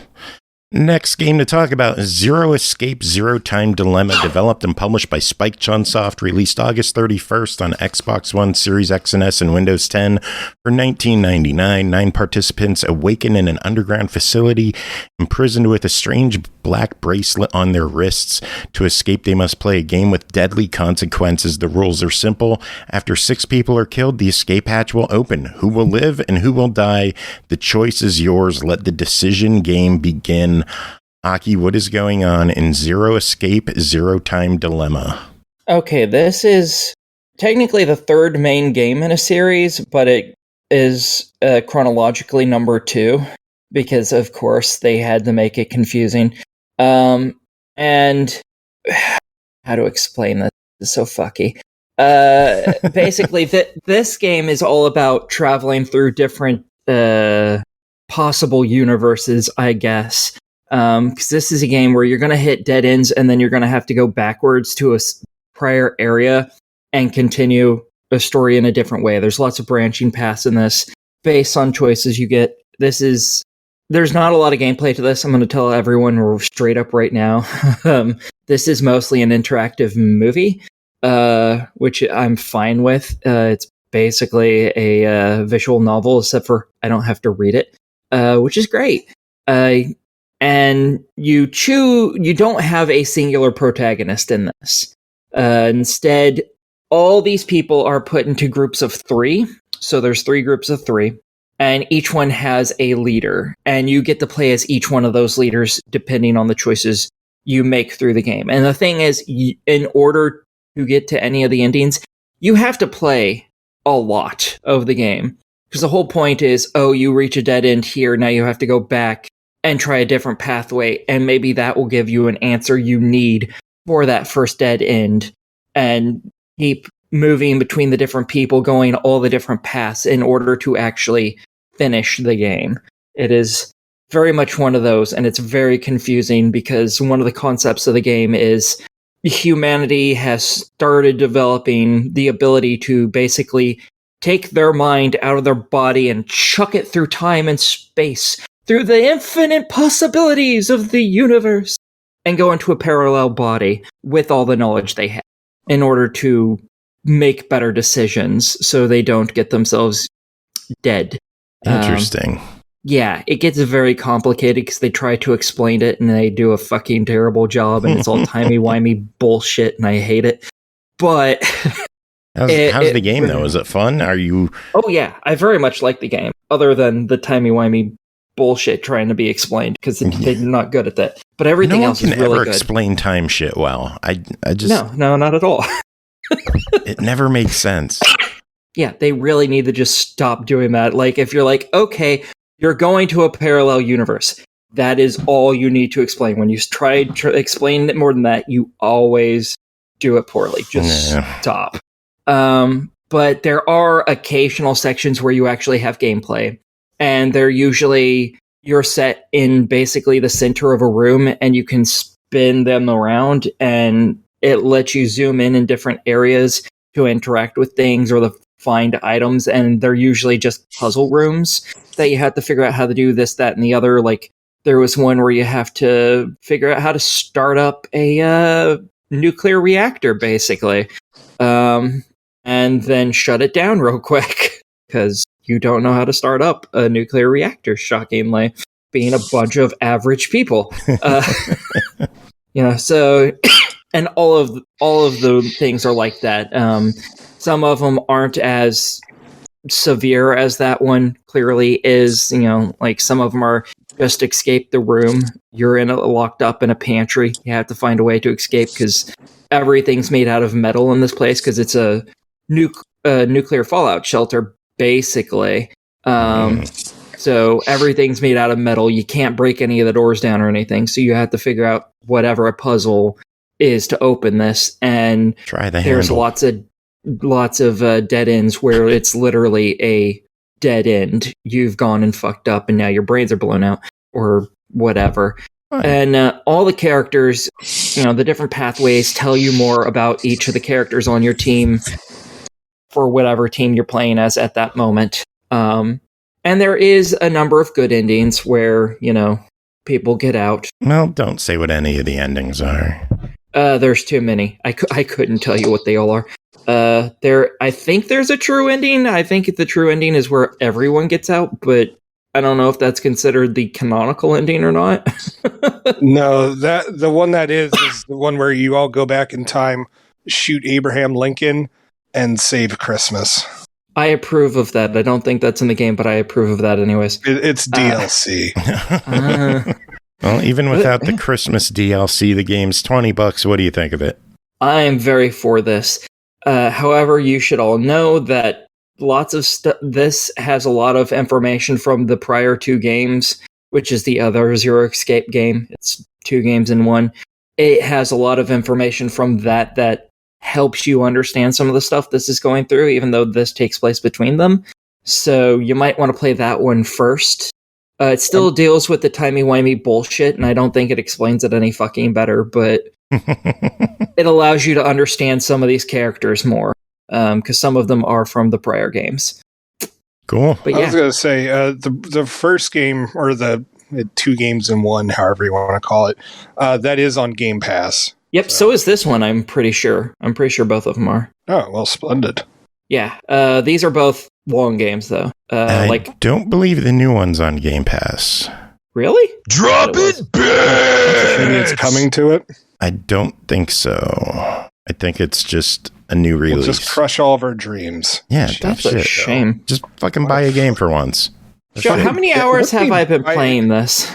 God, last I checked, it was like 20. Yeah, that was in one sitting, by the way. Yeah. I sat there for 20 hours straight and played that motherfucker. And I got about maybe halfway through. I'm still not done with it. But I'm getting closer. So, yeah. Hopefully within a day or two, I'll have this 100%. Jeez. Yeah. Well, the good thing for all the people who are achievement whores out there, almost every achievement in this game is just for playing the game and finding all the endings. And there's a good flow chart in the game that shows you everything you've done. So You're at 31 hours, and Lloyd is at 27 bits. Very nice. And yeah, Staggy was at 26. They're just going up with every bit drop. It's been 27 of them now. Good. Well, Aki, that's it for you. Are you going to stick around, or are you heading out? I think I'll stick around and listen. I probably And won't say harass anything. Jacob. Nah, I'll probably just sit here and listen while I play more Zero Escape, because I've had that on playing it this entire time. Nice. Well, next game to talk about is Wayward Strand, developed and published by Ghost Pattern, released September 15th on Xbox One, Series X and S, Switch, PS4, PS5, and PC for $19.99. Wayward Strand is a heartfelt interactive story told in a unique and curious way. Plays Casey Beaumaris, intrepid teenage journalist, as she visits Airborne Hospital for the first time, uncover the airship's mysteries, and explore the lives of its inhabitants. Jacob, what is going on in Wayward Strand? So I wasn't exactly sure what to expect with this one. I was going off of, the description that you had pretty much given, and it was like, all right, this sounds interesting. I honestly thought this was going to be a visual novel. And it's actually closer to the gameplay of Spiritfarer, which, if you folks recall, like, I bemoaned the fact that I didn't play it until it was on Game Pass, and so, like, that game was exempt from my Game of the Year, because honestly, last year, Spiritfarer would have been it. And so this game plays a lot like it, and everybody in this nursing home that's on an airship has their own lives day to day, and like everyone's milling about in their, like, sometimes they're just hanging out in their own rooms, other times they're going down the hallway or going in an elevator, or maybe they're sitting down to have lunch. But everyone in this building, airship, whatever you want to call it, has lives outside of you, and so it's a lot of you having to decide, how are you going to spend your day? Now, the assignment that you're given is that you're supposed to talk to, you're away on holiday from school, and you're helping out your mom at the nursing home, and you're supposed to just sit there and just talk to people all day. Because the people at the nursing home, they don't get a lot of visitors, and, a new face is always something interesting for them. And so you get to meet the various personalities at the nursing home, not just with the people who live there, but also the staff, like some of the nurses, the guy who is like the director of the nursing home. You even can talk to the guy who works in the cafeteria and makes everyone's food. So, not only can you just talk to people, but you could explore, take items, and sometimes the items will get used for other quests. You could just take in the scenery and just or you could just like completely fuck off your responsibilities and just sit there and read to yourself all day. However you want to do, but there is tons of stuff to explore, and I just thought it was just really fascinating. It's set in the 1970s in Australia, and so when the game starts up, it says like, this game was funded by so and so. So there is like some history lessons in here, all of a bunch of stuff that I wasn't aware of, and I found to be absolutely fascinating. So I thought that was pretty cool, especially with some of the characters that are in the game. Like, they're obviously fictional people, but they're based on, actual backgrounds and stuff like that. And so a lot of the time it's just you interviewing people. You could tell them if you want that you're writing an article, like, or you could just be like, oh no, I'm just talking. And then, scribble stuff in your notebook. without them awares, and you're only there for 3 days, and you just have to make the most of it, and you have to decide who you're going to talk to, what you're going to do around the whole place. I mean, if you want to, you could theoretically just completely ignore some of the people. And I just have Like we found ignore you? Well, no, you're talking to me, so you don't ignore me, dick. Anyway, so with this, you're obviously going to be writing an article, but what I thought was interesting is that the game, at least with the ending that I got, the game doesn't really say what you're going to be writing the article on. And, you're really just there to, I actually forget what, the original purpose of the article was, but, you uncover, so many other plot lines, shoot, I don't want to ruin anything. Well, then don't. Yeah. All right. Anyways, you uncover a lot of different plot lines, and I was really curious as to what Casey was going to do, what she was actually going to focus the article on, but you don't find out. And the thing is that the game wants you to replay it multiple times. Because obviously, and you totally can. As I said, if you want to completely ignore some of the people in the nursing home so you can focus on others, you could totally do that. If you just want to hang around with the nurses all day, you could do that. If you want to hang around with the nursing home folks, you could do that. It's entirely up to you, and it's just a very calming, chill game. And because I'm a gossipy bitch, I found, I loved getting all this news from all the old people in there who were oh, these two had an argument. They didn't like each other very much. Ooh, tell me more. So there was that. So the only real complaints that I have with the game are, one of them's a little kind of major, but not so much. The thing is that the way that the save function works is that you have to go through your whole day. Unless some other major event happens, you have to complete your whole day before it'll let you save. And depending on how you fuck around with your day, it could take a whole 2 hours of real time playthrough. And so I sat down to play this game on my lunch, and I remember my first day on the my first day at the nursing home went pretty quick. So I'm I'll just bang out like another chapter on my lunch. No. And I actually ended up taking a 2-hour lunch at work. Yeah, because I was just because I went to go exit, and the game's just oh, well, you're going to lose all your progress from today if you exit. And I'm fuck. And even though I have an Xbox Series X and I have the quick resume, and this game probably supports quick resume, I still don't trust quick resume. So I was just fuck it. I was just fuck it. I'm just gonna play on through. I've had the same Saints Row instance running for 2 weeks now. Nice. I'm glad you're finally playing a new game for once. Yeah. But so I'm not really that thrilled with the save feature on this. And I would hope that they would improve that so you could just save anywhere. No. And then the other thing, and this one's minor, and it's a whatever kind of thing.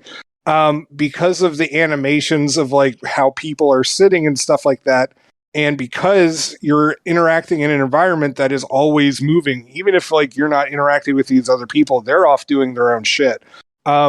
There will be times where you're sitting in a desk, let's say I'm sitting at the nurse's desk.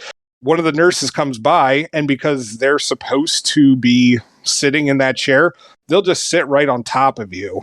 Or if you're standing in an elevator with them, and then all of a sudden 2 other people come on, the game will overlay their image over you. So it's just, I don't it's not. Sloppy seems like a very negative word. No, I mean, the thing is that there's a lot of care that went into this game, and I really love it. And I don't want to use the word sloppy, but it happens too frequently in this game. And it's distracting, but it's not, it doesn't affect my my feelings about this game in any way, but you notice it when it happens, obviously. Well, the game's $20. What are your thoughts? Absolutely. I love this game. Like it. Yeah. Cool. I like, phrase that you don't like me using this early in the year, but it's a contender. Cool. All right. Next up, I don't know how to say this game's title. I don't either. I was told I heard someone else call it The End Is Nigh, if I may say so, but I don't know if go that's, with that. Yeah, I don't know if that's the right name. The End Is Nahual. I don't know. Yeah, we'll just go with The End Is Nigh, if I may say so. Developed and published by Third World Productions. Released September 9th on Xbox One for $9.99. A surreal puzzle game where everything that we put into the game is possible. Push yourself through puzzles, fights, dialogue boxes, and an inventory. Use your will, wits, and English reading ability. You can do it. Jacob, did you do it? I did not. I didn't. I did not finish it all the way to the end. But there's still a lot to appreciate with this game. So the game starts off with you. You're playing as a woman. At the beginning, you're playing as this woman. There's multiple characters you're going to end up playing as, and all their storylines intertwine. But you start off as this woman who is a magician, and you've sealed yourself off in this cave. But you need to escape, and so there's this like genie, not like a genie, but like ghost-ish kind of guy, and he's going to teach you how to do it. And so you end up learning how to do it through these word puzzles that like you're kind of sounding things out, and using words that are not quite, they sound like it, but not quite. And yeah, so that's one part of it. And then other parts is just you gathering up random stuff, and then like some of the older point and click adventure games, you have to combine items to make a new item, which will then solve the puzzle that's ahead of you. And then there's just some standard like fight kind of stuff. But all together, you have to navigate different kind of puzzles. Some of them, as the game description said, are related to, your knowledge of the English language and your reading ability. So hopefully you're not dyslexic or, have like a 4th grade reading level, because otherwise you're not going to do too hot in this game. But for me, it was a lot of the puzzles where you had to combine stuff that really tripped me up. Because it just seemed like there weren't anything else available. And because this game is relatively new, I was having a hard time finding like any like let's play kind of stuff. And I'm one of the few people on True Achievements that's playing it. So yeah. So it's not like I can really ask other people for help. But the nice thing about this is that the game is like very gentle, and it does take you by the hand. And it cares more so about you trying to solve the puzzle than like, oh, well, you only have 3 minutes or you only have X amount of life left. And the game will try to explain each puzzle to you, but it still can be kind of frustrating, especially because this game has like weird animations to it, and like it tries to throw in plenty of story while also throwing in like a ton of witty dialogue. And when I say witty, I actually do mean it's very funny. It's very funny. It's very well written. And yeah, it's just a lot of you trying to rack your brain and getting used to the puzzles, and hopefully you can figure it out. All the while, trying to help, this one guy try to escape, and become a free person. And also like tried to help the witch, realize her full potential, and save the day. So yeah, there's a lot to this game. The animation is absolutely gorgeous. It's very trippy. And yeah, no, it's $10. What do you think? It's a heck of a game. It's a real interesting game. And for $10, it's absolutely worth it. I wish that there was a more helpful guide within the game as to like, what am I missing from this kind of thing? But, everything. What's up? Everything is what you're missing. It's you. Anyway. But yeah. So yeah, for $10, absolutely. I'm a fan of this game, even if I'm struggling with it. Cool, works for me. One last game to talk about tonight is called Please Touch the Artwork, developed by Meynen Studio, published by Nakana.io, released September 3rd on the Switch for $7.99. Play around with colors and lines, try to recreate paintings, solve riddles, unravel secret stories behind modern masterpieces, and hopefully get inspired and find meaning. Please Touch the Artwork is a cozy puzzle game blending logical thinking and poetic storytelling. Jacob, what is going on in Please Touch the Artwork? Cozy is, that's an interesting word to use. If anything, I'd use frustrating and challenging. So you start off the game and it's, you're at this museum showing of all this artist's different works. And the security guard's telling you, hey, here's all this fancy artwork, but nobody knows who the actual artist is. Like, supposedly they might show up, but, we're not too sure about it, but, hey, enjoy the artwork. And so the game starts, it tries to hold your hand. I'll give it credit that it tries. And you're pretty much messing around with modern art. And what it does is that there is a picture of a piece of art that, that is the final picture. And then you're trying to match it on the opposite end. And you have to tap various things like buttons or colors, that kind of stuff. And they'll fill in spaces or they'll create a line. And with the lines, you have to do it in a very specific order, because if there's already supposed to be a line where another future line is supposed to intersect with it, you have to do it, as I said, in the right order. Otherwise, the line will continue forever instead of running into the previous line. Does that make sense? Yeah. Okay. And then also, you'll have to start filling in colors, which the game is just like, oh yeah, here's how you do it. You hit this and there's your color. But it's not that simple. It's really, you have to figure out this, to add in the colors properly, you have to touch the space where the color is not going to be, and then have it touch the the boxes around that space.